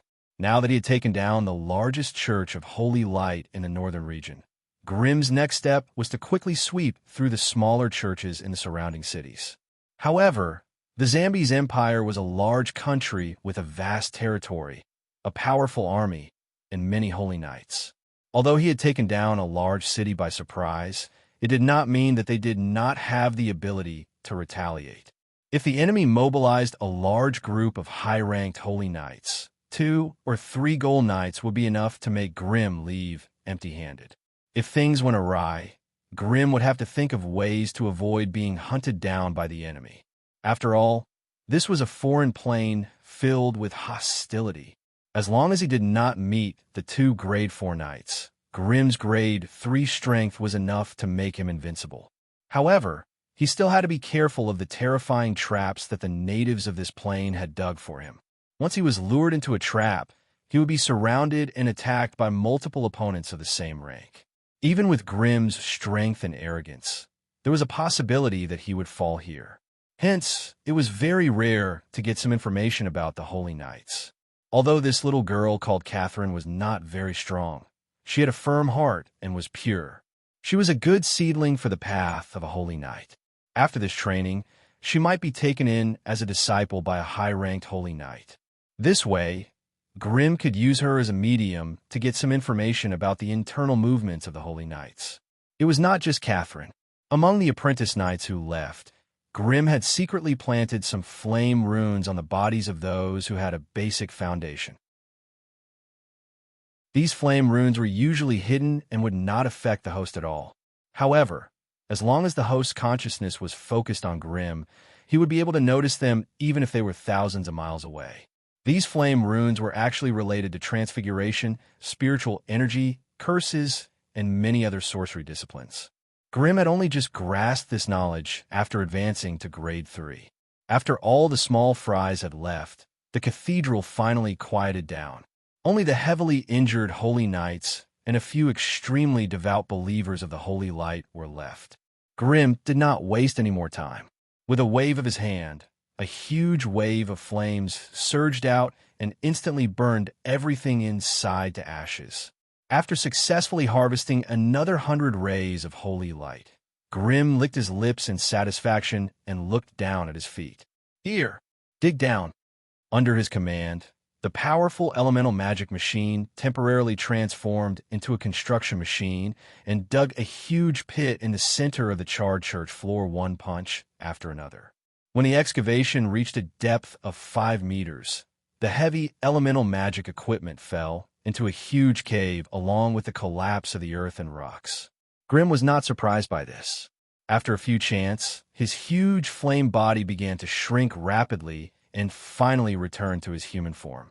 The burning corona, the flame emblem, the fire dragon pendant, the ash boots, the fearless belt, and a dark red sorcerer's robe appeared on his body one after another, emitting a faint red glow.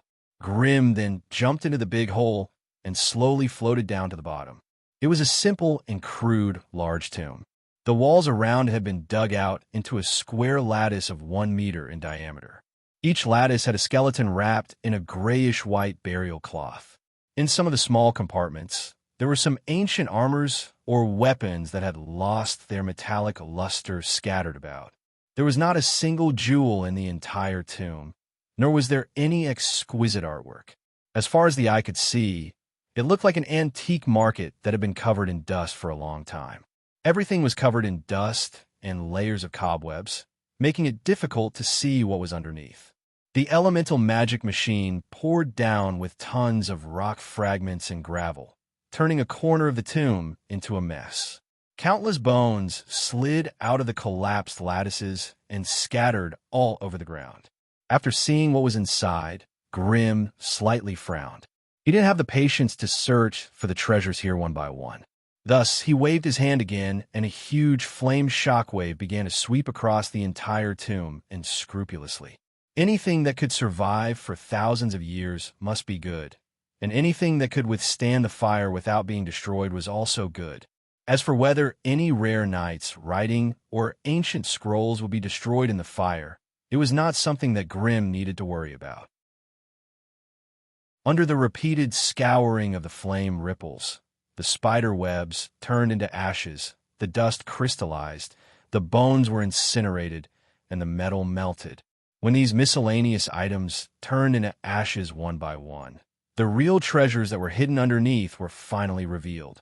It could be a piece of bone that was not afraid of flames, a piece of shiny metal, or a magic longsword that was emitting a faint fluorescent light, or a strange shield with a dull luster. However, none of these could attract Grimm's attention. His gaze was firmly fixed on the strange coffin in the middle of the tomb. It was a giant coffin made of an unknown metal. It was quietly placed in the center of the tomb. There were some complicated and exquisite patterns carved on it. It was rare to see such a thing among the holy knights, who always advocated simplicity. In this huge tomb, even the Grade 2 and Grade 3 holy knights would be wrapped in a thin layer of cloth and placed in the tomb's lattice after they died. At the very least, there were some swords, shields, or armors that they used when they were alive. However, this holy knight had the qualifications to enjoy such treatment, which showed that he was different from the others. Chapter 958. Grade 4. It's definitely Grade 4. Under Grimm's command, the elemental magic machine strode towards the exquisite coffin and pushed the lid to one side. A cold, decaying aura gushed out from the coffin, causing the temperature in the catacombs to plummet. If this wasn't the Chapel of Light, Grimm would have to be careful of the possibility of this Grade 4 corpse mutating. In the planar world, Grade 4 was the limit of strength for most planes. At this level, one only needed to take one more step, and they would be one step away from immortality. That was why Grade 4 knights who had reached the end of their lifespan would usually bury their corpses. If they did not take any precautions with the powerful bodies and minds of Grade 4 creatures, there was almost a 100% chance that they would turn into undead creatures after death.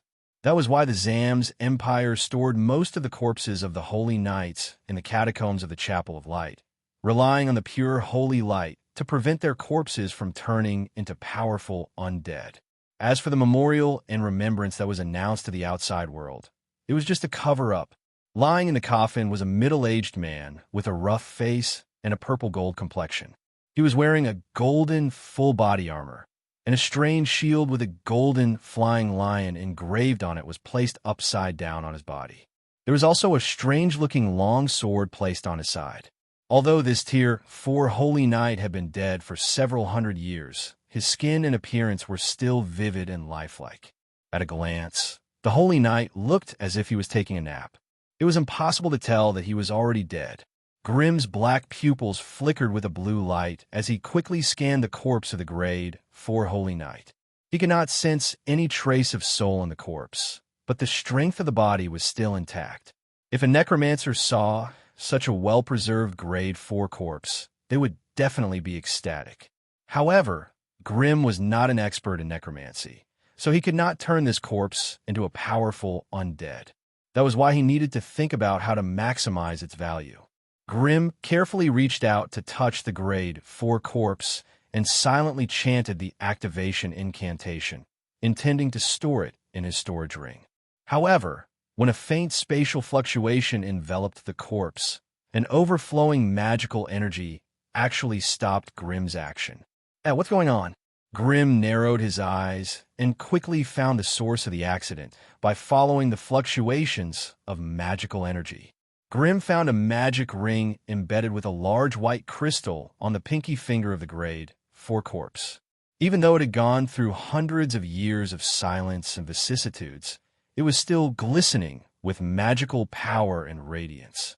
With a single glance, one could tell that it was no ordinary object.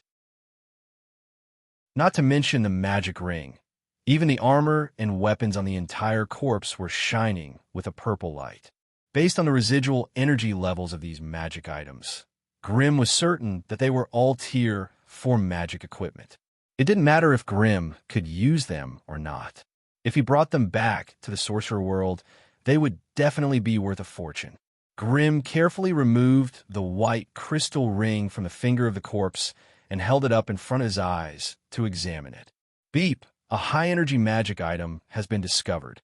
Would you like to perform a deep scan? Let's scan. For ordinary magic rings, they either stored some kind of special spell or could be used to enhance the user's status. However, the magic ring in front of him was Tier 4, and the power it contained was naturally not something an ordinary magic ring could compare to. However, before he could analyze it, Grimm obviously could not use it. With a strange buzzing sound, Grimm felt his spiritual force rapidly deplete. Finally, after a quarter of an hour, Chip stopped scanning and analyzing. Beep. Deep scan completed. The magic item's basic data is as follows. Item name, Sodden's Holy Ring. Item grade, Tier 4. Item attributes, +5 strength, +3 vitality, +1 agility. Special properties. This is the magic ring that the Tier 4 Holy Knight Sodden loved when he was alive. It possesses indescribable power. According to the wearer's will, it can transform any energy into the purest holy light. When the wearer attacks an enemy, it can add 400 degrees of holy damage. It ignores defense and magic resistance. Grimm's eyes widened as he stared at the stats of the magic ring projected in his mind by the AI chip. His entire body could not help but tremble. Damn it, as expected of a Tier 4 magic ring. Not to mention the additional stats, just the last special property alone was extremely powerful. Every attack had an additional 400 degrees of holy damage. This terrifying power even surpassed most of Grimm's Tier 3 spells. The problem now was that he did not know if this additional damage was only effective against melee attacks or long-range spells. If it was effective against long-range spells as well, then it would be equivalent to Grimm's spell strength increasing by 400 degrees. Moreover, it was the unpopular holy attribute that ignored defense and magic resistance. Grimm held the ring of Sodden in his hands and kissed it for a long time before he happily put it on his right pinky finger. With it, Grimm immediately let the I chip scan his basic stats again.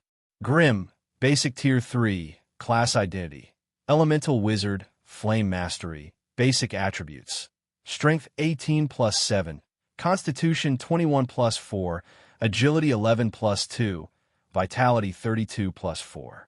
Class Skills, Body of Fire, Body of Flame, Demon. Now, even if Grimm did not transform into a Balrog, he still had 25 points of strength and 25 points of vitality. With this kind of physical strength, he could even fight a Tier 2 Silver Knight barehanded without being at a disadvantage. Even without the protection of spells, his body could withstand the full-powered attack of a Tier 1 fighter.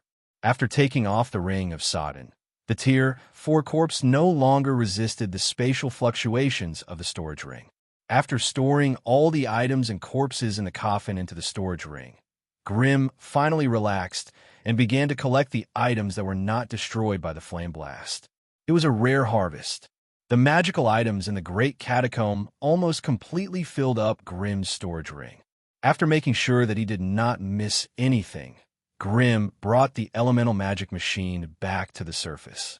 Grimm stayed in the Great Catacomb for a whole 2 hours. When he stepped out of the cathedral and soared into the sky, he realized that the Thunder Dragon Arms and the Flaming Tiger Sindar were nowhere to be found. After all, they were summoned from another world by Grimm through a magic contract. It was impossible for them to stay in the Invic realm for too long. Once the summoning time was up, they would return to their original realm under the restriction of the power of witchcraft. Therefore, Grimm did not find it strange that they had disappeared. Hovering high in the sky, Grimm could clearly see that the once beautiful and peaceful city was now in ruins.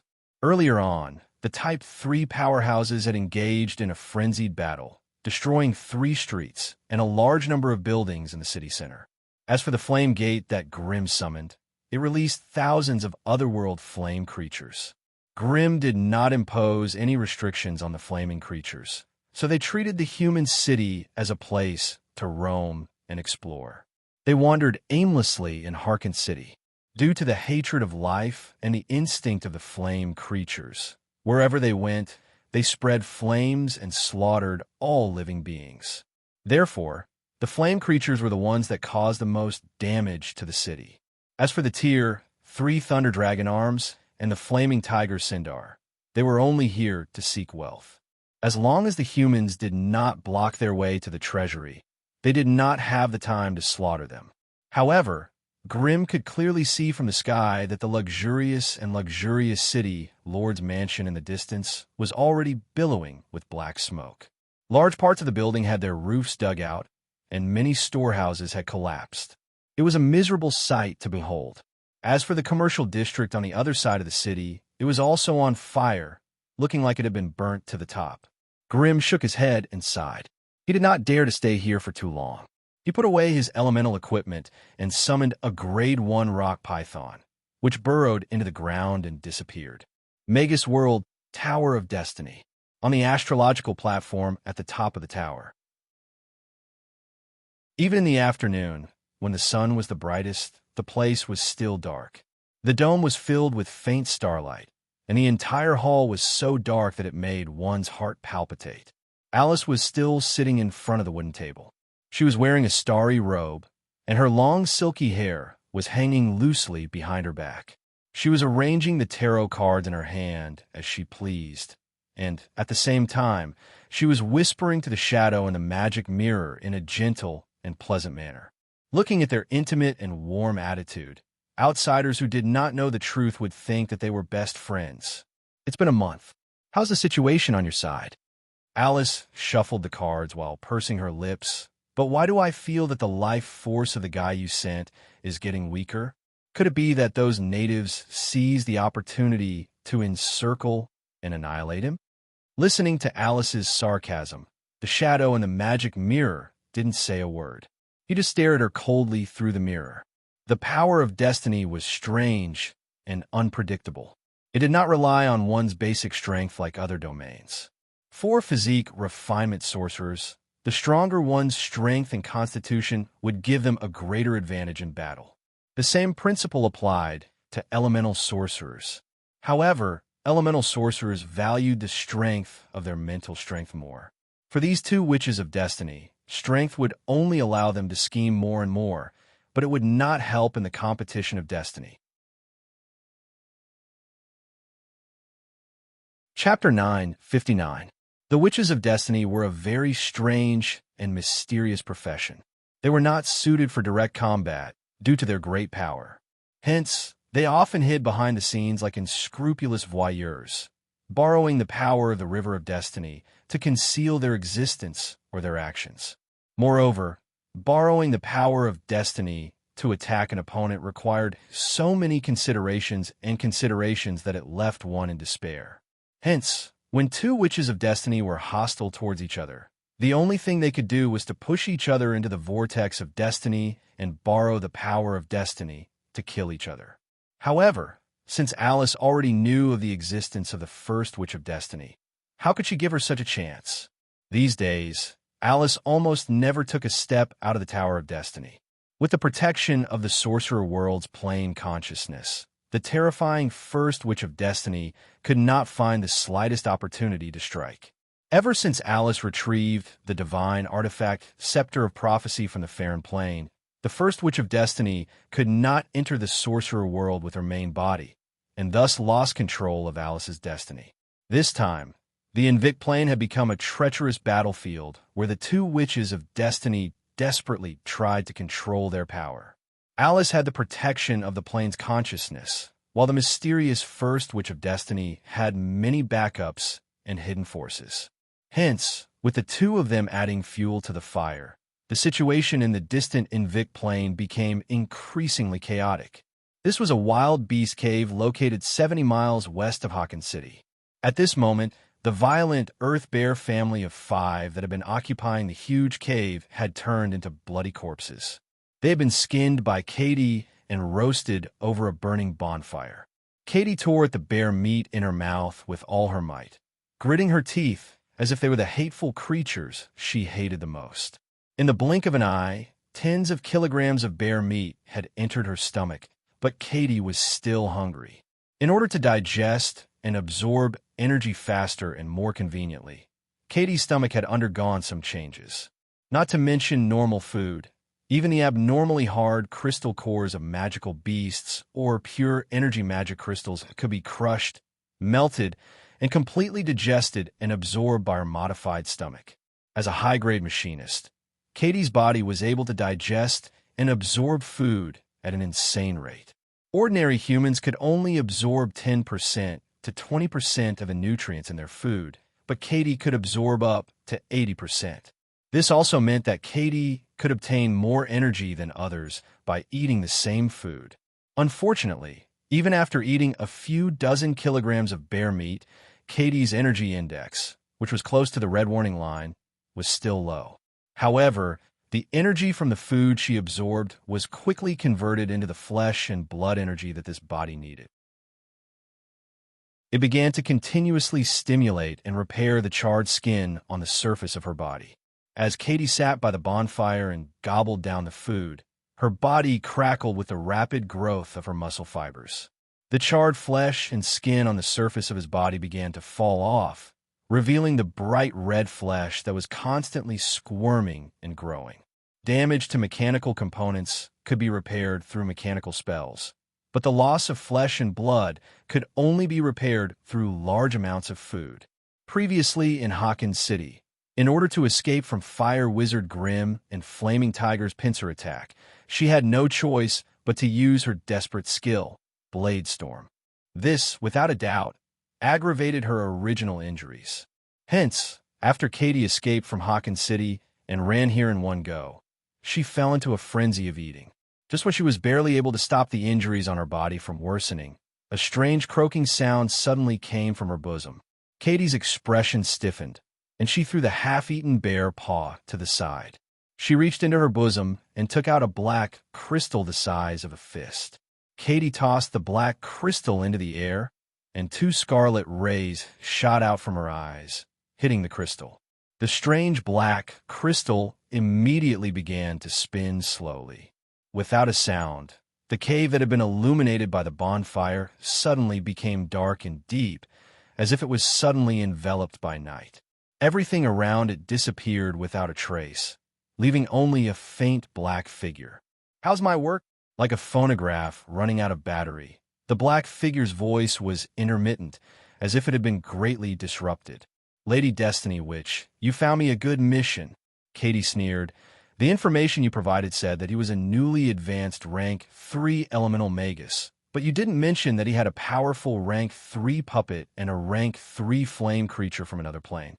With such strength, are you planning to send me to my death?" Katie had retreated too early during the battle at Hawkins City and did not get to see Arm's figure with her own eyes. Had she done so, she would have been twice as furious as before. As a mechanical magus who specialized in close combat, she had an 80% chance of winning against an elemental magus of the same rank. However, that was only under normal circumstances. If she had known that her opponent could summon multiple grade 3 helpers so easily, she would not have come to this remote plane to die, no matter how many benefits the Witch of Destiny had promised her. Thus, when she suddenly saw the mastermind behind the scenes, all the depression and anger she had accumulated over the past few days exploded in an instant. As if enraged by Katie's unruly attitude, the figure in the dark suddenly shot out a cold and sullen gaze. Shortly after, a weak spiritual message flowed into Katie's mind. "Katie, I don't want to talk nonsense with you. I'm using the power of destiny to get rid of that little slut's interference to talk to you. Time is precious. Your incompetence has already disappointed me. As an old magus who has advanced for 300 years, you can't even defeat a kid who has advanced for less than 30 years.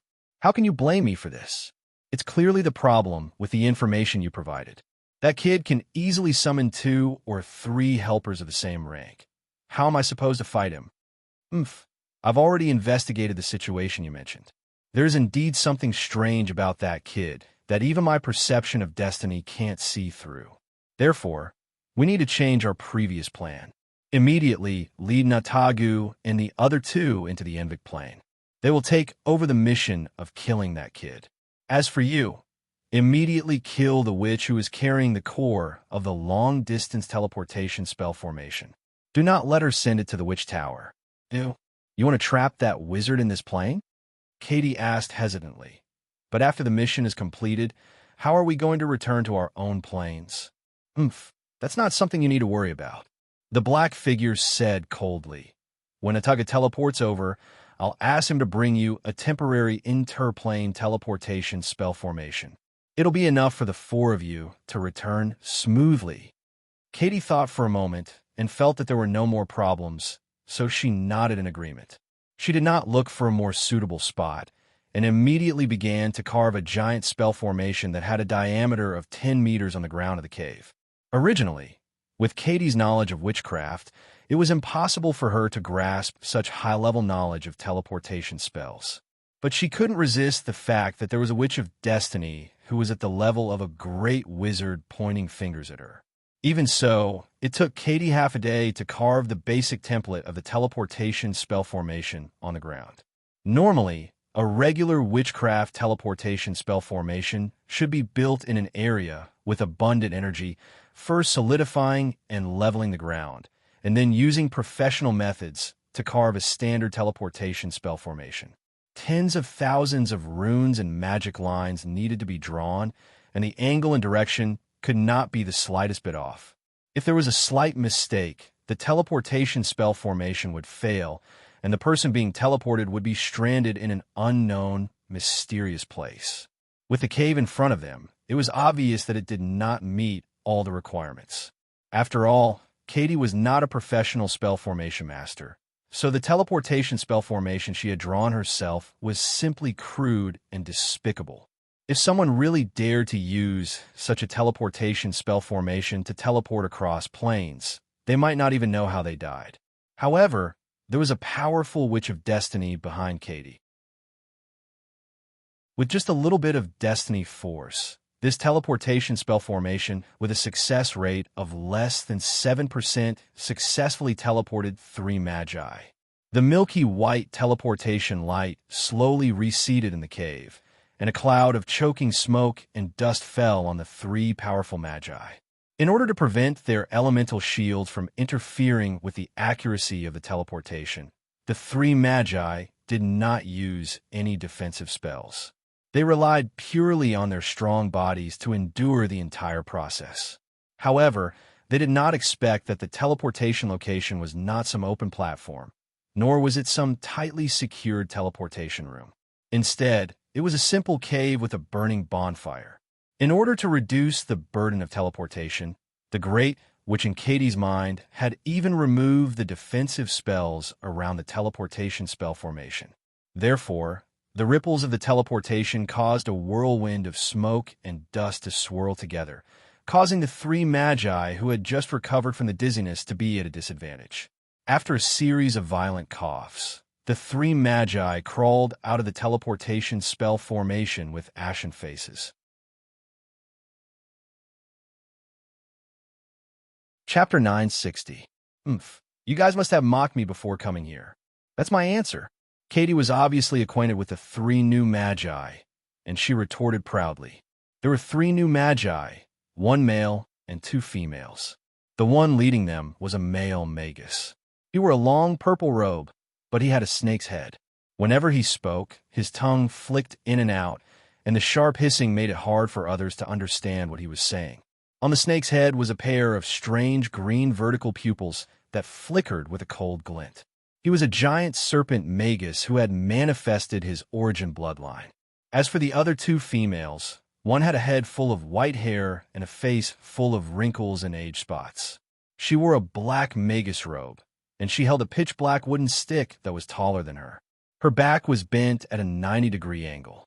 The other one had a charming and adorable appearance. She was dressed in a very sexy outfit, and there was a purple crystal embedded in the middle of her forehead. Every move she made had a thick, irresistible charm to it. As they coughed violently, the 3 of them came out of the thick smoke and dust. No matter what they looked like before, their faces were now black, and their bodies were covered in dust and ash. "Katie, you bastard, you've dirted my face." The charming female magus seemed to value her own beauty, and her anger was twice that of her 2 companions. As she shouted, the purple crystal on the beautiful female magus' forehead released a formless ripple, causing the other 3 to become absent-minded. In their eyes, this young witch's every frown and smile, her anger and anger were all so soul-stirring, all so heart-wrenching.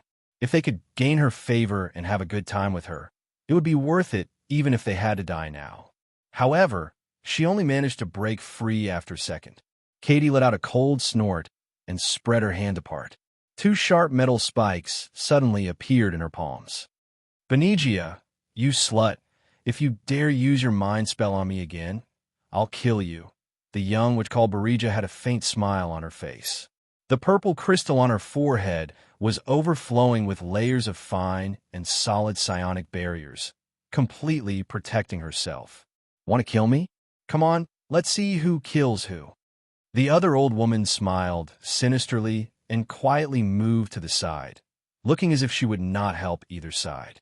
The giant serpent wizard took a step forward and stood between Katie and the young witch, his body suddenly condensing a cold and brutal aura. His witchcraft energy was stirred up by his origin bloodline, and an 8-meter-long, terrifying serpent covered in indigo scales appeared above his head. "Enough! Retract your witchcraft. Don't forget, we're not here to fight amongst ourselves, but to complete the mission given to us by that Lord. Before the mission is completed, no one is allowed to attack their own people. Otherwise, It had to be said that bloodline magi were much more tyrannical than magi of other lineages. Not to mention anything else. Just this hand of his allowed him to rely on the terrifying strength of his giant snake form to firmly suppress the few magi present. From the energy emanating from his body, it could be seen that even if he had not reached the peak of rank 3, he was not far from it. As for the two female magi, the old and ugly one was called Guinevere. She was adept at using poison and had the strength of a mid-rank 3 magus. The young and beautiful one was called Benigia. She was adept at mind spells and had the strength of a mid-rank 3 magus. If such a team gathered together, if they could really work together seamlessly, the combat strength they could display was simply unimaginable to outsiders. However, just like the nature of sorcerers, every sorcerer was a selfish, cunning, and cruel fellow, wanting them to give up all their prejudices and fight side by side. That was practically a delusion. The 3 magi had just entered the Invicta plane, and their bodies were under the terrifying pressure of the plane. Hence, they were not in a hurry to act. Instead, they gathered together to listen to Katie talk about her experiences in the past month, as well as the basic situation of their target. At first, the 3 magi were skeptical of Katie's description of the young fire magus. They thought that she must have overestimated his strength after suffering a huge loss. However, when their gazes landed on the scorch marks on Katie's body, they could not help but feel bewildered. How could a young man who had only ascended to the heavenly dipper stage 20 or 30 years ago hurt Katie so badly? A powerful rank 3 elemental magic machine. What was that? A new steel puppet from the Silver Alliance?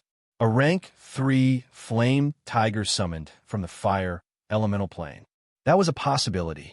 After all, fire magi were more popular in the fire elemental plane. It was conceivable that they could establish a small base there and make friends with some flame lords. However, this kind of flame summoning usually did not last too long.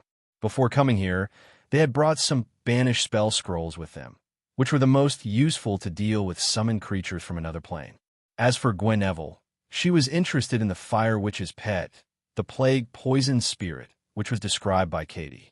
She suspected that the plague spirit might be the primary form of some powerful soul equipment. If she could restrain the fire magus, she would not be in a hurry to kill him.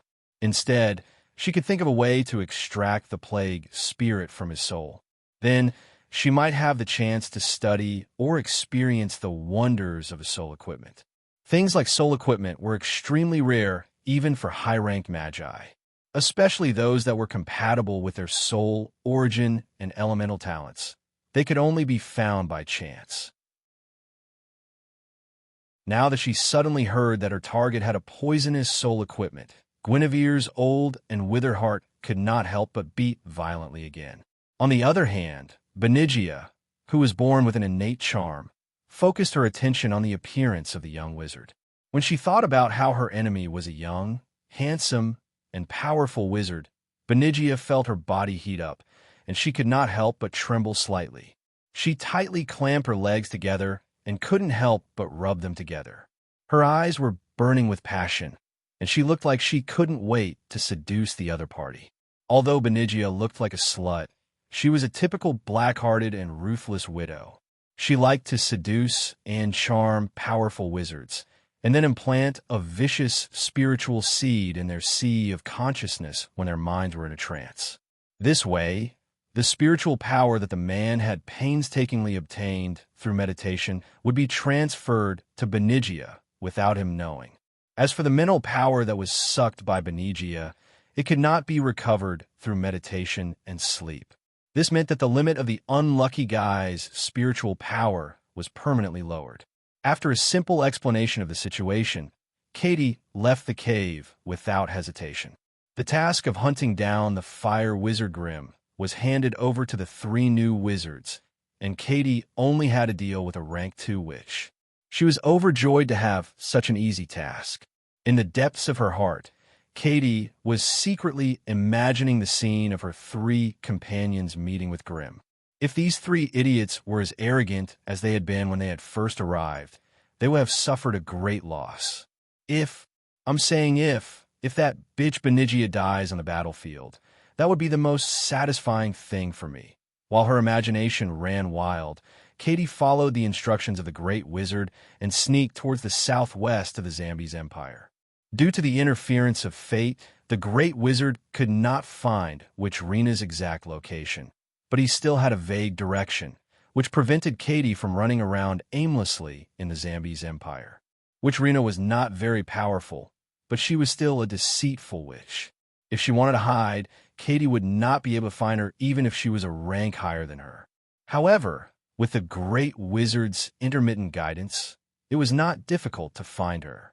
Therefore, Katie's heart was completely relaxed. However, as Katie passed through forests and streams with a smile on her face, she suddenly stopped on a cliff in a dense forest.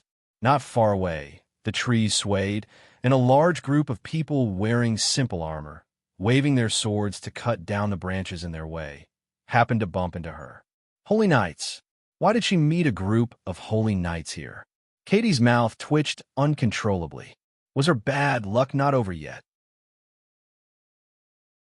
A witch. She's a witch. It was obvious that Katie's strange form could not be hidden from the eyes of the holy knights, who had seen a lot of things and recognized her immediately. When enemies met, their eyes turned red. The holy knights immediately raised their swords and shields and fanned out to surround Katie. Katie gripped the metal prongs in her hands with a sinister smile, her scarlet mechanical eyes flashing with a thirst for slaughter. After a brief scan, she sensed that the strongest among this group of 30 to 40 holy knights were only 2 silver knights, grade 2, while the rest were black iron knights, grade 1. In her eyes, these people were just small fries that could be easily killed.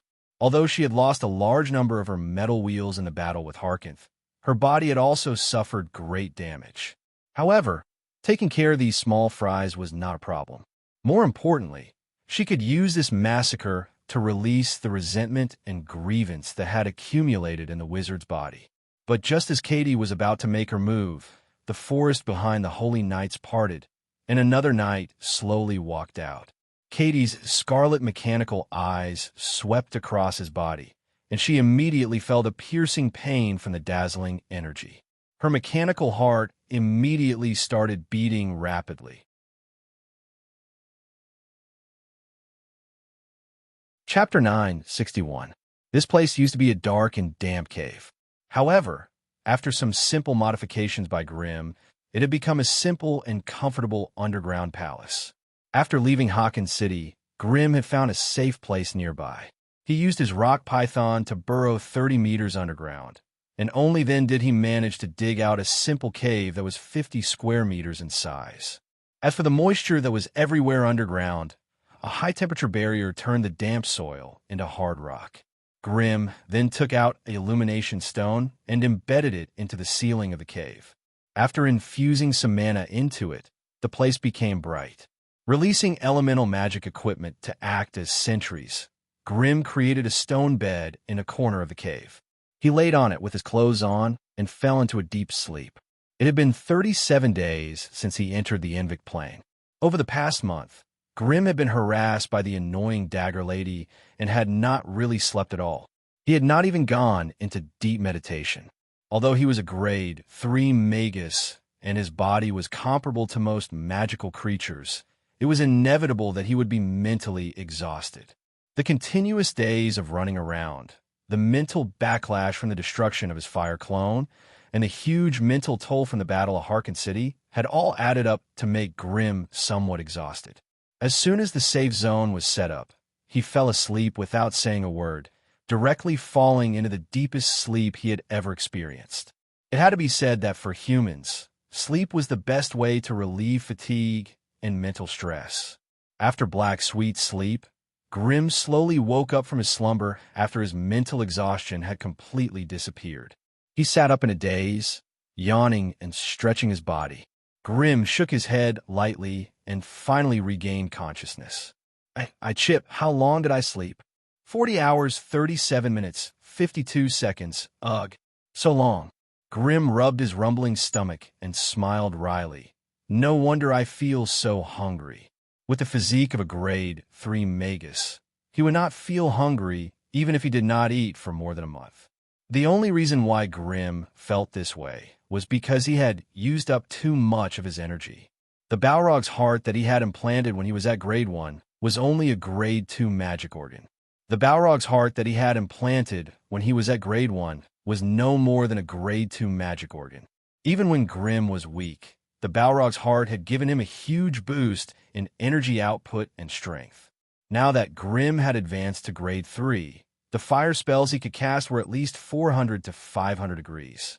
This level of energy was not something that the grade 2 Balrog's heart could handle. The Balrog transformation also did not give Grim as much of a boost to his battle strength as before. When facing tier 3 enemies, the Flame Demon transformation, which had helped him defeat powerful enemies multiple times, had degenerated into a relatively useless ability. On the contrary, it wasn't as flexible as the Flame Body. It was precisely because the Balrog's heart was not strong enough that Grim's heart became weak. He could no longer intimidate everyone with his terrifying strength.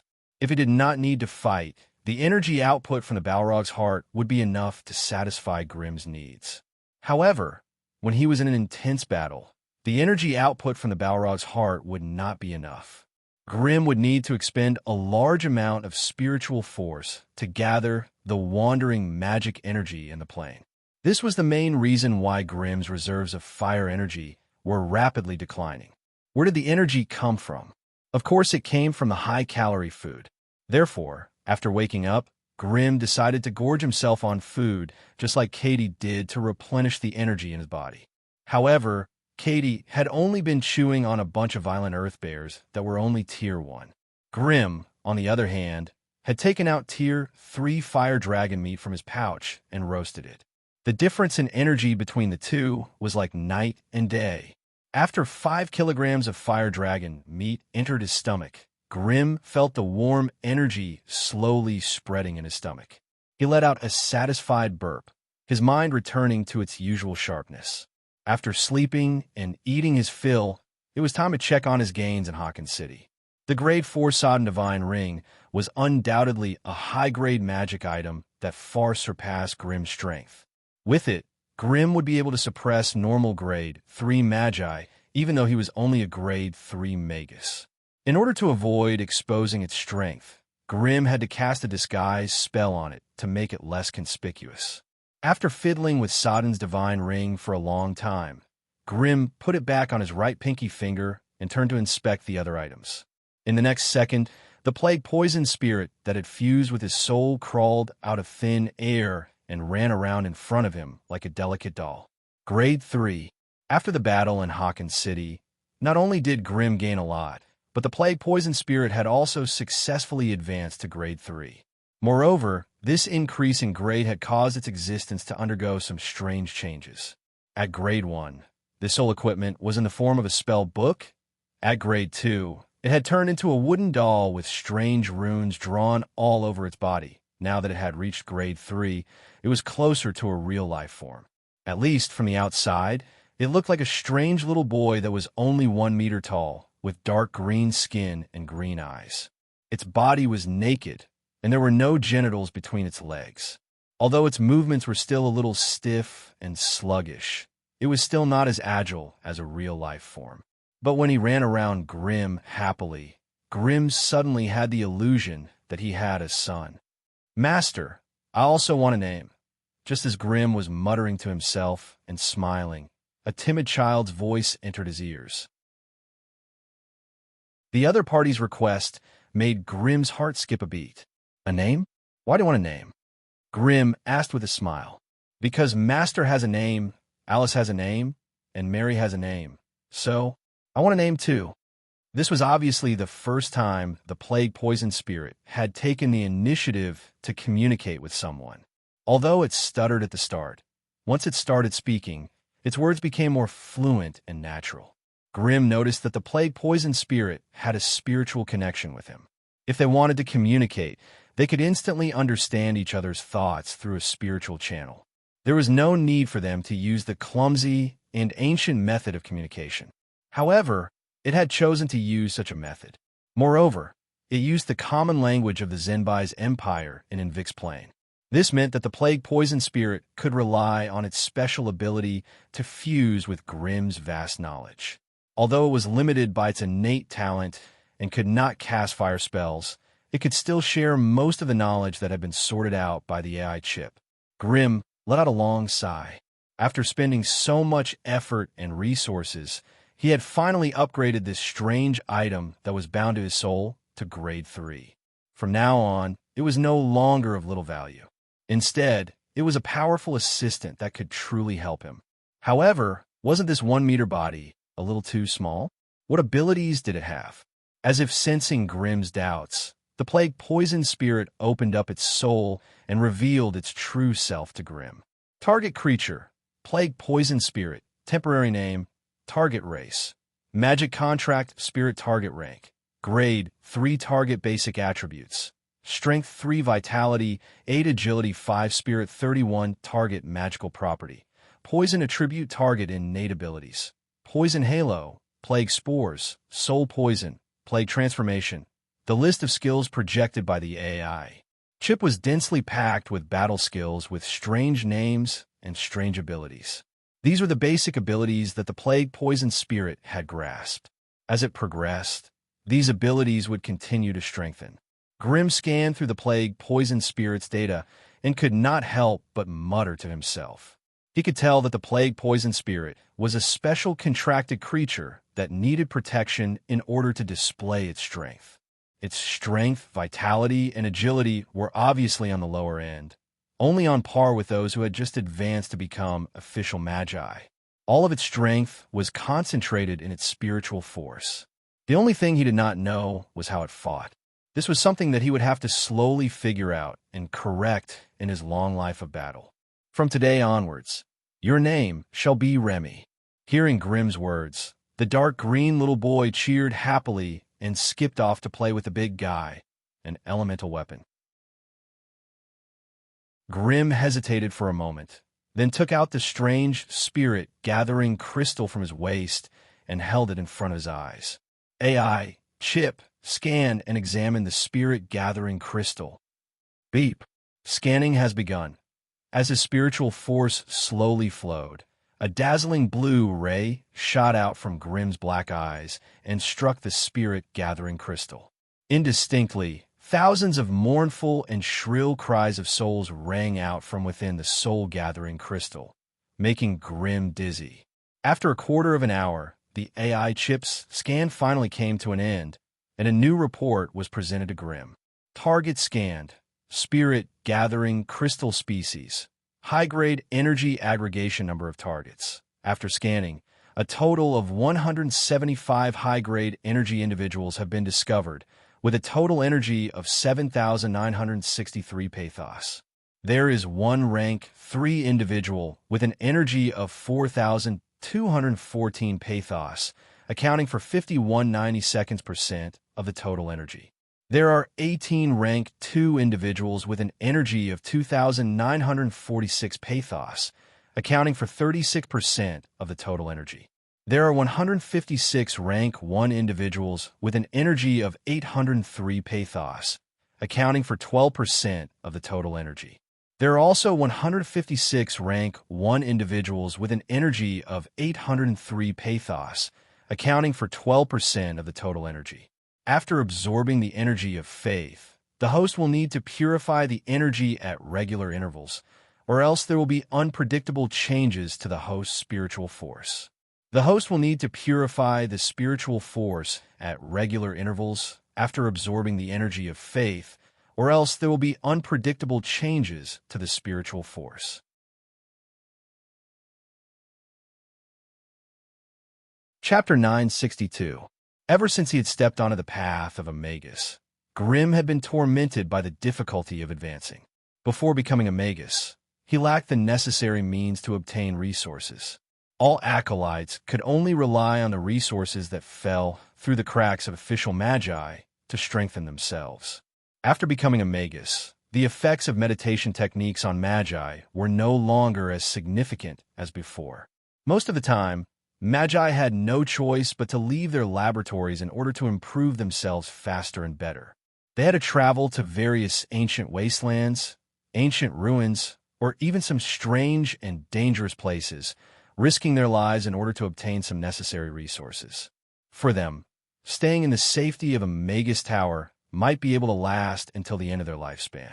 However, the slow increase in the main attributes of their profession was like a noose around their necks, tightening day after day, year after year. If they were unable to advance to the next rank before their lifespan ended, what awaited them was a withered body, a weakening of their spiritual force, and the decay of their soul. Compared to a regular person, this process could take up to 10 years, until their soul undulations completely dissipated. This process of waiting for death was so long and terrifying that most magi who entered the stage of life exhaustion would become even more demonic, crazy, and unimaginable. Although time seemed to be plentiful for wizards, it was still like a terrible god of death that would visit you on time, using the world's dullest and slowest knife to cut off your connection with the world bit by bit until you fell into eternal darkness. Hence, using all sorts of methods to accumulate resources and think of ways to increase one's profession's attributes had become a never-ending theme in the life of a magus. The path that Grimm had chosen as an elemental magus was a difficult and dangerous path where spiritual force was the main attribute of his profession. Every point of increase in his basic spiritual force was very meaningful to him. This was because if any point of basic spiritual force was matched with suitable spells and powerful magic equipment, the resulting increase in battle strength would be 10 times or even 100 times greater. Hence, the importance of basic spiritual force to Grimm was obvious. Now, the AI chips scan told him that there was a method that did not require years of meditation to quickly increase his spiritual force. How great of an impact would this have on Grimm be? Grimm asked the AI chip to scan the soul congregation crystal at least 3 times, and every time it came to the same conclusion. Only then did he completely believe the AI chip's report. As for the side effects mentioned at the end of the AI chip's report, Grimm did not take them seriously. This was not because Grimm was careless or reckless, but because he knew how difficult it was to increase his mental strength. He meditated year after year, but his spiritual power data did not change at all. He broke into some extremely dangerous ruins to search for resources that suited him.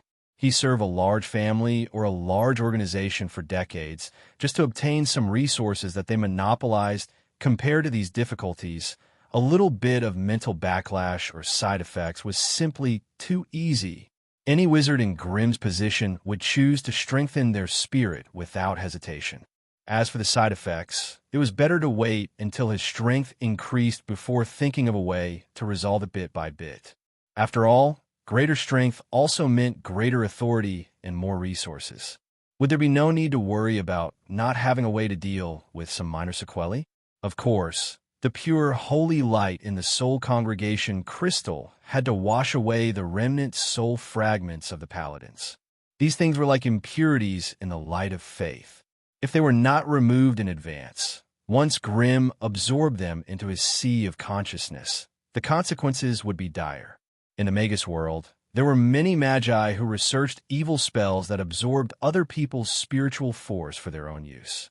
However, all of these spells had to face a terrifying disaster, and that was the backlash of the spiritual force. It was like clothes of different colors and materials stitched together. On the surface, it looked as good as new, but once it was subjected to a huge pressure, it could fall apart in an instant. Hence, these magi invented some special spells or special magic tools to suppress the backlash in the depths of their souls.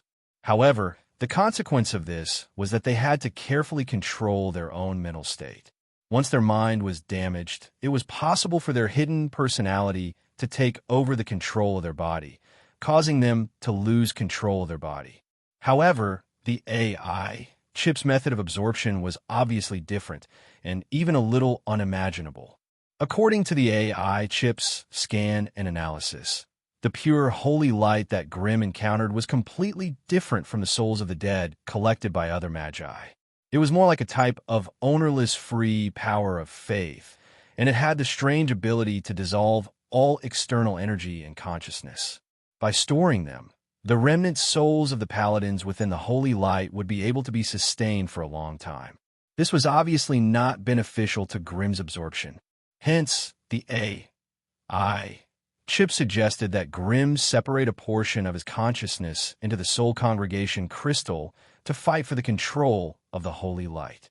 If the holy light in the soul congregation crystal was fused into one, Grimm would undoubtedly be courting death. However, it was like a plate of loose sand. All the souls of the paladins had become incomplete, and they only knew to instinctively cling onto the holy light, wailing day and night for their pitiful fate. This situation was obviously suitable for Grimm to defeat them one by one.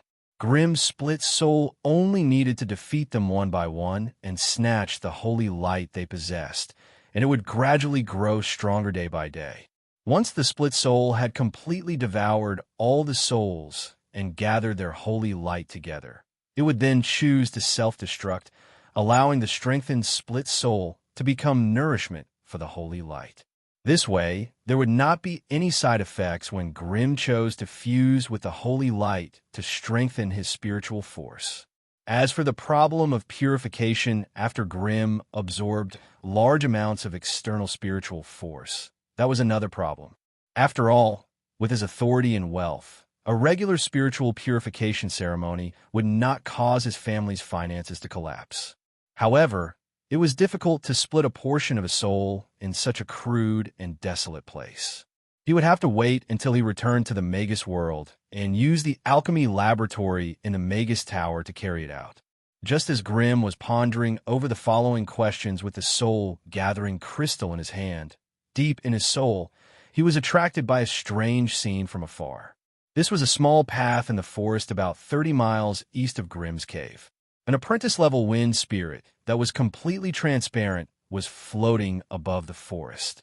It was slowly patrolling along a unique trajectory, and at this moment, 3 figures of different heights suddenly approached from afar on the forest path. They were all wrapped in thick black travelers' cloaks, and even their faces were covered by their hoods. It was impossible to see their occupation and identity. However, one could only tell from their vague figures that they were a man and 2 women. Their movements were strange. Wind Spirit, who was left here by Grimm to act as his eyes and ears, immediately lowered his altitude and stuck close to the dense canopy of the trees. He quietly gathered a faint breeze and blew it towards the 3 of them. However, just as the breeze was about to reach the 3, the smallest of the 3 suddenly raised its head, and a pair of eyes that were as bright as the morning stars coldly stared at the Wind Spirit. In the next second, Wind Spirit's soul connection with Grimm was cut off. Originally, the Wind Spirit spies were all controlled by the A.I. chip. Their daily patrol routes, investigations, and scanning were all passed to the A.I. chip for it to control. If there were no police reports, the A.I. chip would be in charge of handling all the miscellaneous daily information. But now, the A.I. chip projected the scene of the spies in the distance into Grimm's mind. This meant that the situation he was facing had exceeded the scope of a normal police report, and he had to handle it personally. A.I. chip, can you confirm their identities? Are they paladins or magi? Grimm asked in a low voice. In truth, Grimm would rather fight 2 grade 3 natives than a single grade 3 magus. After all, the sorcery that sorcerers mastered was too complicated and too strange.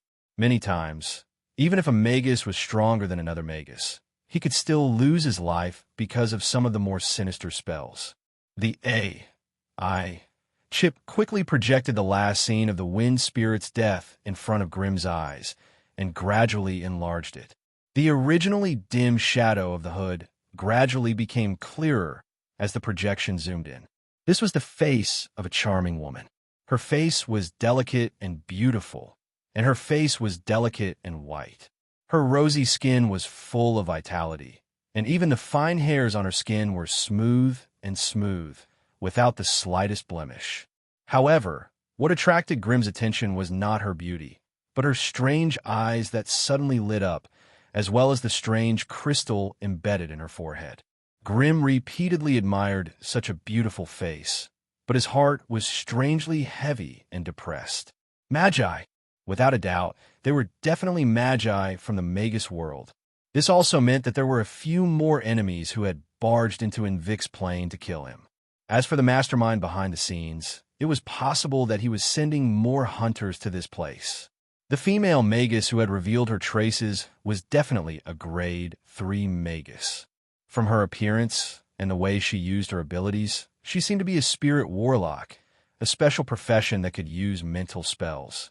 But were the other two at grade 3 or grade 4? If they were all grade 3, what would their individual abilities be? After inspecting his gains, Grimm, who had been a little complacent, was immediately disturbed by the sudden appearance of these enemies. The enemies had already started to kill the spies he had set up outside, and from the direction they had come from, it seemed that they had come from Hawkins City. This meant that there was definitely a terrifying person among them who was adept at tracking. It seemed that he would have to fight them if necessary.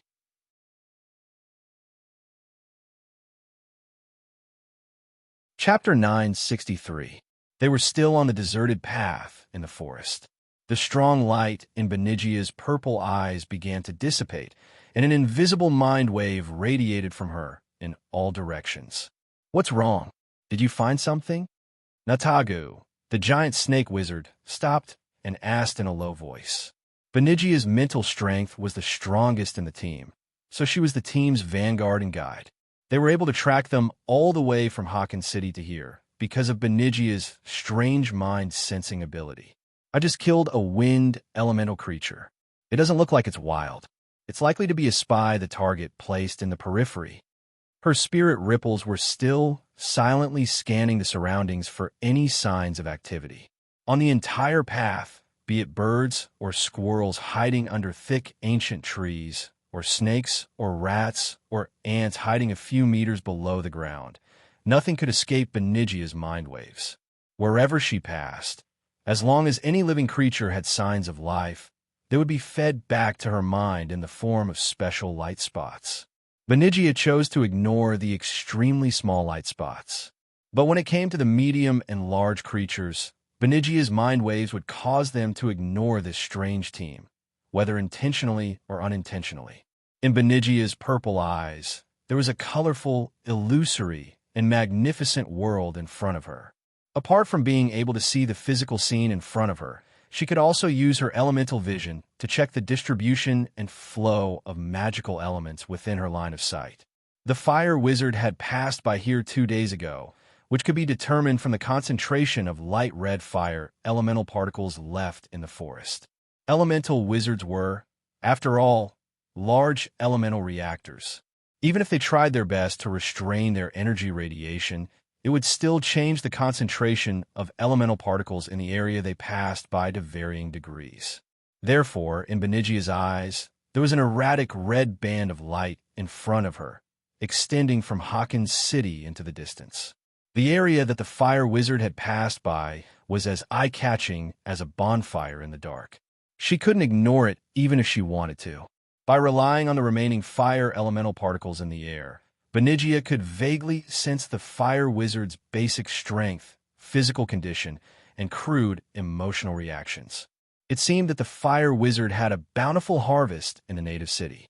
Even his remaining fire elemental particles were faintly filled with joy and agitation.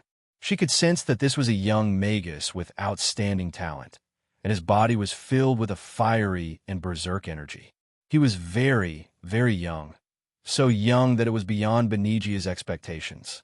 But the elemental aura he left behind carried a strong and enviable aura of youth, just like the clean, fragrant, and sweet smell of a newborn baby.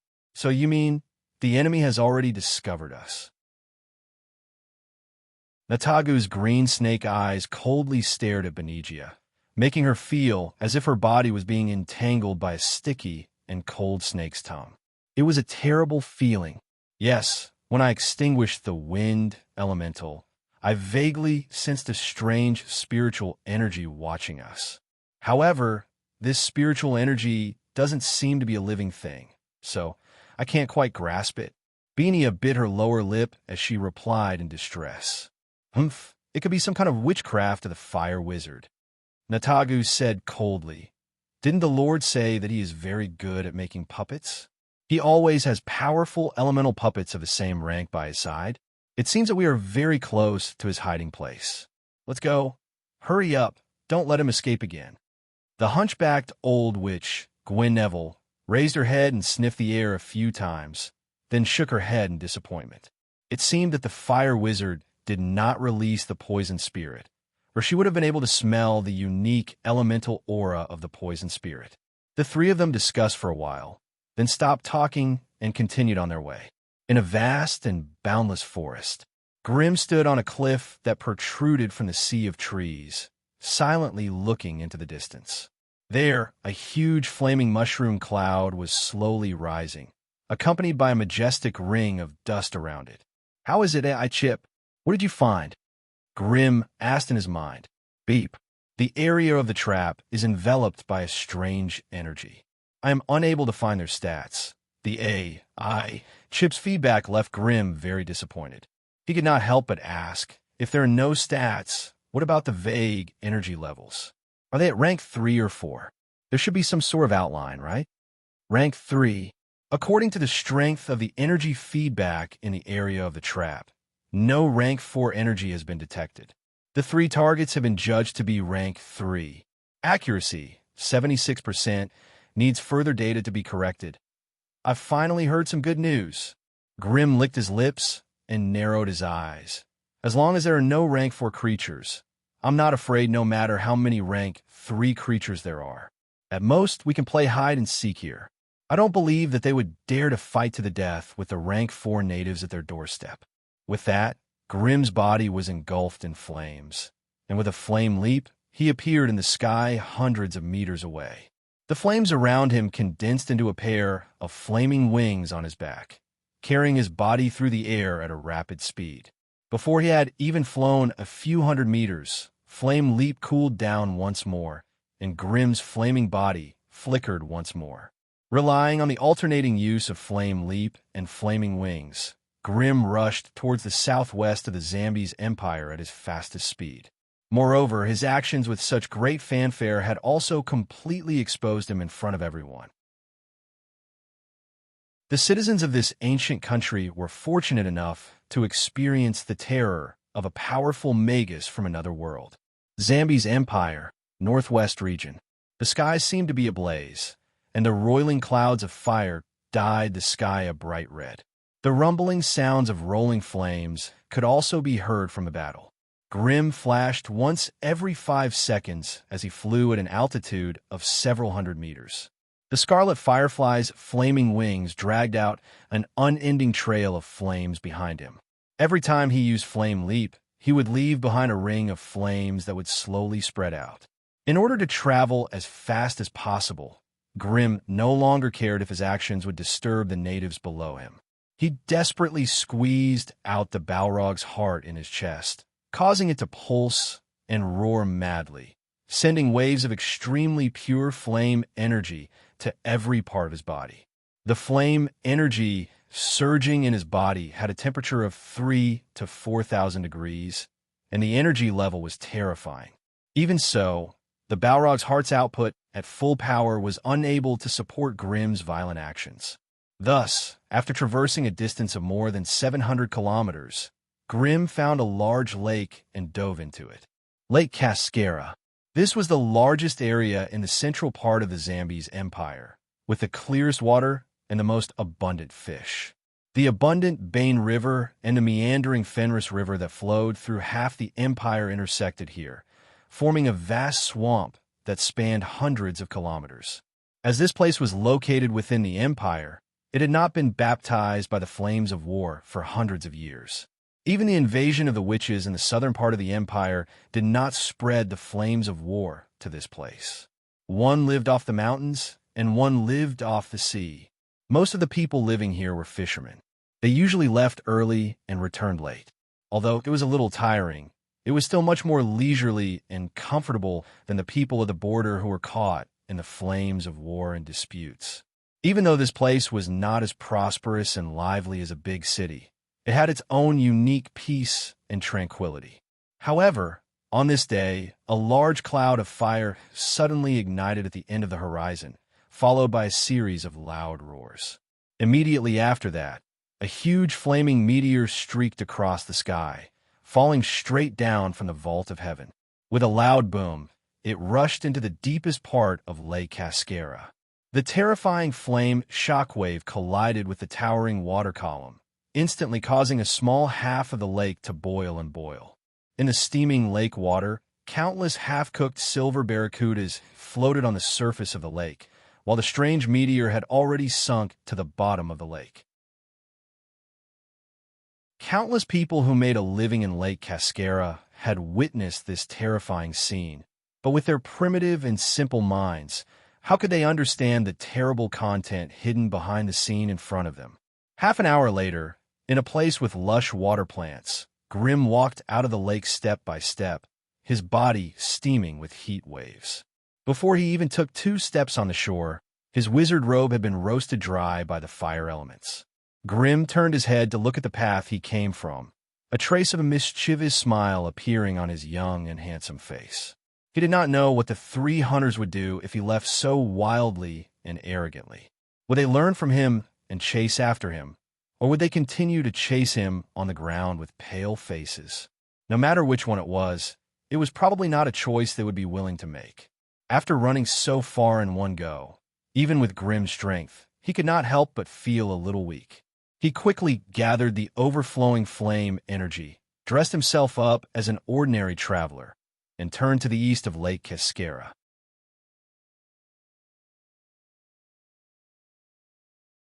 Chapter 964. Zora City. This was a medium-sized city with a population of 50,000. It mainly traded the fish from Lake Cascara and transported them to other parts of the Zambeze Empire through the convenient waterways. Therefore, when Grim arrived at the trade route leading to Zola City, he found that almost all the people coming and going here were loaded wagons full of fish. In order to better conceal himself, Grim used witchcraft to alter his appearance. The eye-catching wizard robes and equipment were now hidden. He was now wearing a simple set of leather armor and trousers, a 2-handed sword on his back, and a gray traveler's cloak. He looked like an adventurer who was on the move. His appearance had also changed slightly. The eye-catching dark red hair and black pupils had disappeared. He looked no different from the citizens of the Empire. Grim stopped a caravan on the road and paid 2 imperial silver coins to become a member of the caravan. He and the coachman, Old Tom, squeezed into a carriage full of fresh fish and slowly headed for Zora City in the distance. The closer they got to Zora City, the more caravans and pedestrians there were on the trade route. Amidst the heavy traffic, the merchants and coachmen who passed by each other kept shouting and greeting each other, looking very friendly and friendly. However, when they were less than 10 miles away from Zora City, the thunderous sound of horse hooves came from the front. The carriages and pedestrians on the trade route all moved to the side of the road, allowing a group of knights in silver armor to charge past them on their tall horses, kicking up a cloud of dust behind them. Although the caravan was a little panicked because of the knights in silver armor, no one complained when they saw the knights passing by. Instead, when the knights disappeared, the caravan returned to the trade route. The merchants and coachmen began to discuss the reason why the knights were in such a hurry. It must be because of the strange things that happened at Lake Cascara. Old Tom muttered as he waved his whip. Something terrible must have happened there. The paladins will definitely investigate it. The strange things at Lake Cascara? Grim asked doubtfully. You don't know? Look at you. Didn't you just come back from Lake Cascara? Did you not see the terrifying flint that fell from the sky yesterday? Old Tom looked incredulous. Oh, you're talking about that flint. It's not that strange, so there's no need to make a fuss, Grim replied with a relaxed expression. You're an adventurer, so you've seen a lot of things.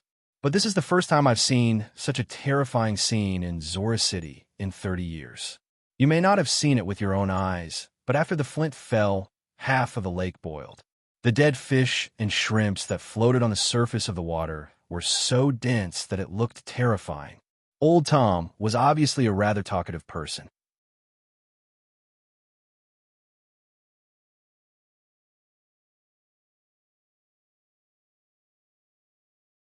One was in the south, leading people to besiege the Witch Tower, and the other was seriously injured and recuperating in the Empire. Could it be? Could it be that this holy knight, who was recuperating from his injuries, wanted to move again? Little did they know that in a forest 120 miles north of them, a fierce battle had just ended. More than half of the team of holy knights that rushed over from the imperial capital had been injured, and the forest they were in was a mess. Broken ancient trees could be seen everywhere, and the strength chi that cut through the soil could be seen everywhere. Katie, the terrifying Katie, had both her arms and legs chopped off and was nailed to the cliff by a huge sword. Even though the situation was dire, the ferocious Katie still fired terrifying energy beams from her crimson mechanical eyes, shredding the ancient trees and shrubs around her into pieces, creating a scene of desolation and devastation. The Tier 4 Holy Knight had a simple and unadorned face and a determined expression. His short, white hair stood on end, giving him the appearance of an enraged lion. Seeing that the wicked witch was still so ferocious even after her arms and legs were severed, the Grade 4 Holy Knight dashed towards Katie like an arrow and extended his right hand. Unafraid of Katie's terrifying crimson energy beam, he poked and bent two of his fingers and dug out the two strange half-machine eyeballs. Ah! Katie opened her mouth and let out a shrill scream. 5 or 6 cracks appeared on her back, and a few metal tentacles reached out, ready to attack the Holy Paladin. "Oomph, you don't know what's good for you." The Holy Knight snorted coldly. He reached out with his right hand and grabbed the metal tentacles with lightning speed. With a sudden burst of strength, Katie raised her neck and let out a shrill scream. The metal tentacles that were connected to her spine were severed at the roots, and several large bloody holes appeared on her back. Purplish-black blood mixed with a fishy smell flowed out from the holes, and the surrounding holy knights were forced to take a few steps back. However, even after suffering such a terrible injury, Katie still twisted her body, intending to retaliate. The holy knight finally lost his patience.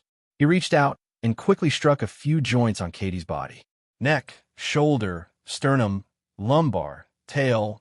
The series of attacks immediately dislocated or ruptured the metal joints in Katie's body. Katie's control over the mechanical parts and flesh was instantly paralyzed. Katie's body finally went limp, no longer able to resist. After subduing the ferocious mechanical witch, the Holy Knight looked around the battlefield. He saw the forest that had been destroyed, and then looked at the Holy Knights lying on the ground. His heart was filled with shock and anger. What shocked him was the savagery and brutality of these foreign invaders. He was furious at their indifferent attitude towards the creatures of the Envic Plain. This Tier 4 Divine Knight, Ader, Carly was finally thoroughly enraged. All the wizards should die. They couldn't be allowed to continue existing in the Envic Plain. His raging emotions had triggered Adler. The injuries on Carly's body caused him to be unable to help but cough violently, and in one breath, he spat out a large pool of black blood. Amidst the black blood, he could vaguely see some organ fragments and flesh fibers. This clearly showed that the serious injuries he had suffered in the Witch Tower had not only not stabilized, but even showed signs of worsening. In order to reduce the casualties of the ordinary holy knights besieging the Witch Tower, Ader, Carly had once relied on his powerful strength to forcibly break into the Witch Tower and destroy the interplane long-distance teleportation formation there. Under the joint attack of the witches in the tower, his body had suffered a near-fatal blow. If the holy light in his body was not the best at healing and dissolving foreign energy, perhaps Ader, Carly would not have been able to escape the tower alive. Although he had escaped alive, the terrible injuries on his body deeply tormented him. Of desperation, Ader, Carly could only leave the battlefield and return to the imperial capital to recuperate. He used the holy space in the Cathedral of Holy Light to heal his injuries. Unfortunately, just as his injuries were getting better, the almighty holy light transmitted the strongest warning to his ears. According to the holy light, there would be new enemies invading the northern part of the empire. Their arrival would also cause a terrible calamity for the holy knights. It was because of this terrible foreboding that Carly forced himself to lead a group of holy knights to the northern part of the empire through the night. In order to save time, they even crossed the Avley Mountains, Starfall Canyon, and the Wild Forest. It was unknown whether it was the correct guidance of the holy light or the bad luck of the enemies. But when their team crossed the Hammer Mountain, they actually encountered this lone witch from another world.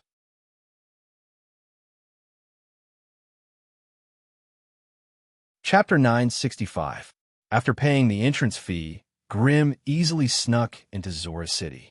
After spending half a day walking around the city, Grimm was immediately disappointed. There is indeed a holy light chapel in the city, but it was much smaller than the one in Hawkins City. Grimm only sensed a grade 2 energy aura inside, and the rest were all grade 1 or insignificant characters. Grimm hesitated for a long time and finally gave up on the idea of encircling this holy light chapel. Instead, he went to a tavern on the eastern side of the city. Wine and Roses. This was the name of the tavern. It sounded elegant, but when Grimm pushed open the 2 old and dirty doors and stepped inside, he was immediately assaulted by the pungent and cheap fragrance of cosmetics, the stench of dead sweat, and the unique fragrance of oatmeal wine. Grimm frowned. The sky was not completely dark yet, but the tavern was already overcrowded. Grimm was still dressed as a mercenary swordsman. His 2-meter height made him look strong and mighty.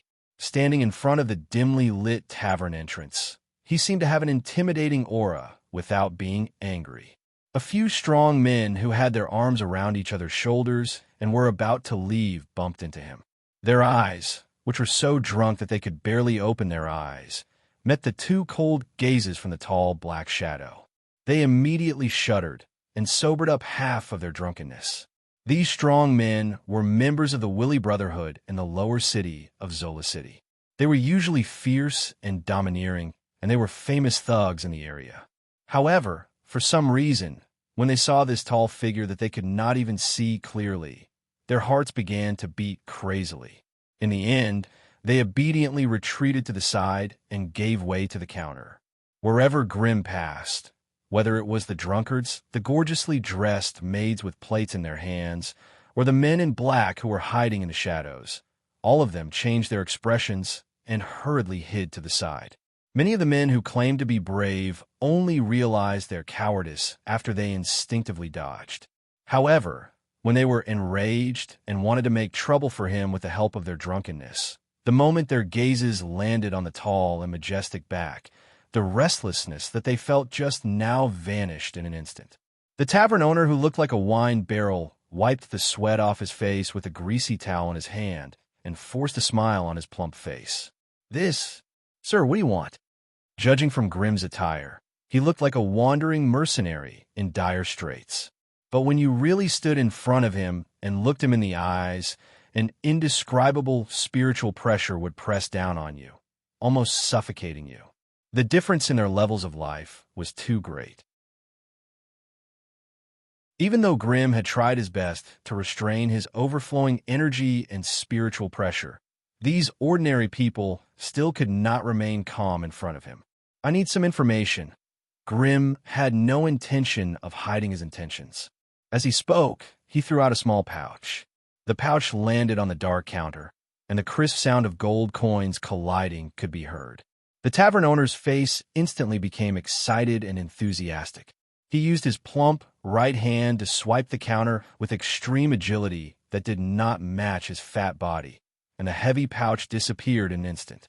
His movements were so fast that Grimm began to wonder if he had a special profession like godly thief.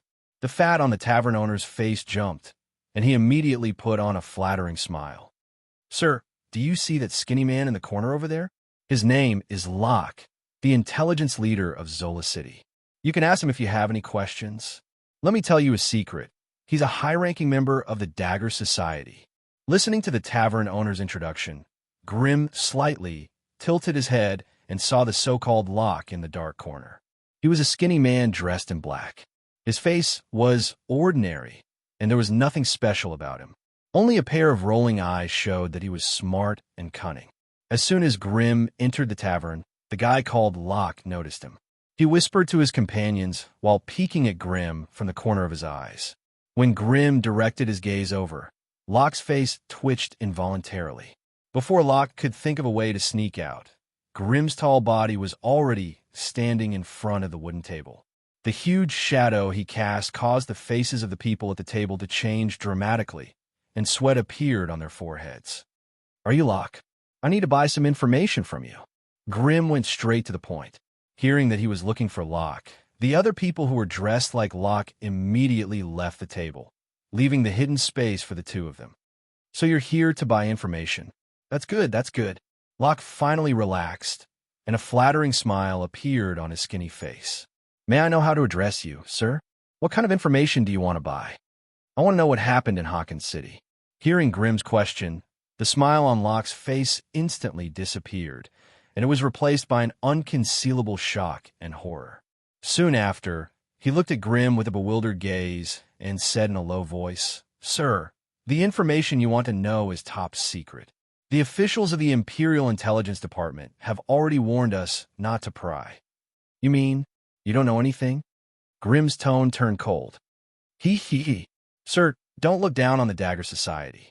We have the information you want, but we can't sell it outside due to the restrictions of the Empire." Before he finished speaking, a white crystal the size of a fist rolled in front of him. Even though they were in the darkest corner of the tavern, and most of the light from the kerosene lamps hanging on the wall was blocked by the pillars, it still could not hide the unique magical luster of the white crystal. When the dim light shone on the crystal, it instantly resonated with a magic power, making it dazzling and brightening up half of the tavern as if it was daytime. White crystals were magical gems that could absorb, condense, and magnify light. They were also the best treasures for paladins to forge high-grade sacred weapons, so they were definitely worth a lot in Invict Plain. Locke, who had been pretending to be calm, hurriedly kept the white crystal in his arms. Only after it was out of the light did the blinding white light slowly dissipate, returning the place to darkness. The tavern fell silent in an instant. Everyone who was blinded by the white light rubbed their eyes as they peeked at the corner. "That's enough. Sir, that's definitely worth enough." But Locke gritted his teeth and explained, "The Empire has also told us to pay attention to what kind of people would pay attention to this information. So, if I didn't know your identity, Locke's words came to an abrupt halt. With his back facing the people in the tavern, the tall figure raised his right hand in front of his chest, and a small milky white halo slowly appeared. The white light was so pure and holy that Locke could not help but pray to the holy light, repenting for the sins he had committed. "So you really are, sir. That makes things easier. Whatever you want to know, I won't hide it." In Invict Plain, paladins had a huge influence that transcended all worldly powers. There were many noble and virtuous paladins who were willing to travel the world to eradicate ferocious beasts, punish evildoers, and heal the wounded. This made this group of paladins the most accepted sacred profession in society. Even a gray figure like Locke, who walked in the shadows and darkness, would admire and respect a paladin. "Sir, I can't accept your things. How about this? You can ask whatever you want to know. I will do my best to help you." Grim shook his head, but did not take back the white crystal that was covered by the black cloth. Instead, he quickly answered in a low voice. A few minutes later, Grim nodded in satisfaction. He bowed slightly to Locke and turned to leave the tavern. Grim had gotten the answer he wanted from Locke, so he did not stay in Zora City. He bought 2 tall and strong horses, some food and water, and left the southern gate, blending into the crowd and heading south. The Dagger Society was indeed a famous intelligence organization in the Zambese Empire. Although they did not know everything that had happened in Hawkins City, they had a rough understanding of it. Zora City where Locke was from, was nearly 800 kilometers away from Harkin City. Only 4 days had passed since the battle in Harkin City, yet they were able to gather so much information. For an underground organization that roamed in the dark, this was commendable. Therefore, Grimm used this method to verify the credibility of Locke's information. What he really wanted to know was not Harkin City, but the whereabouts of the other 2 deception witches. They had entered Invictus Plain together 2 months ago, but due to unexpected factors, they had to split up. From Locke, Grimm found out that there seemed to be some trouble in the west of the Empire a month ago. Someone reported that they had found traces of witches. The Chapel of Light had also sent out a large number of paladins to join in the encirclement. They seem to have trapped the witches in a place called the Dark Forest. You're tuning into the Warrior Lore YouTube channel. Don't forget to subscribe and join us on this journey to catch the most captivating stories.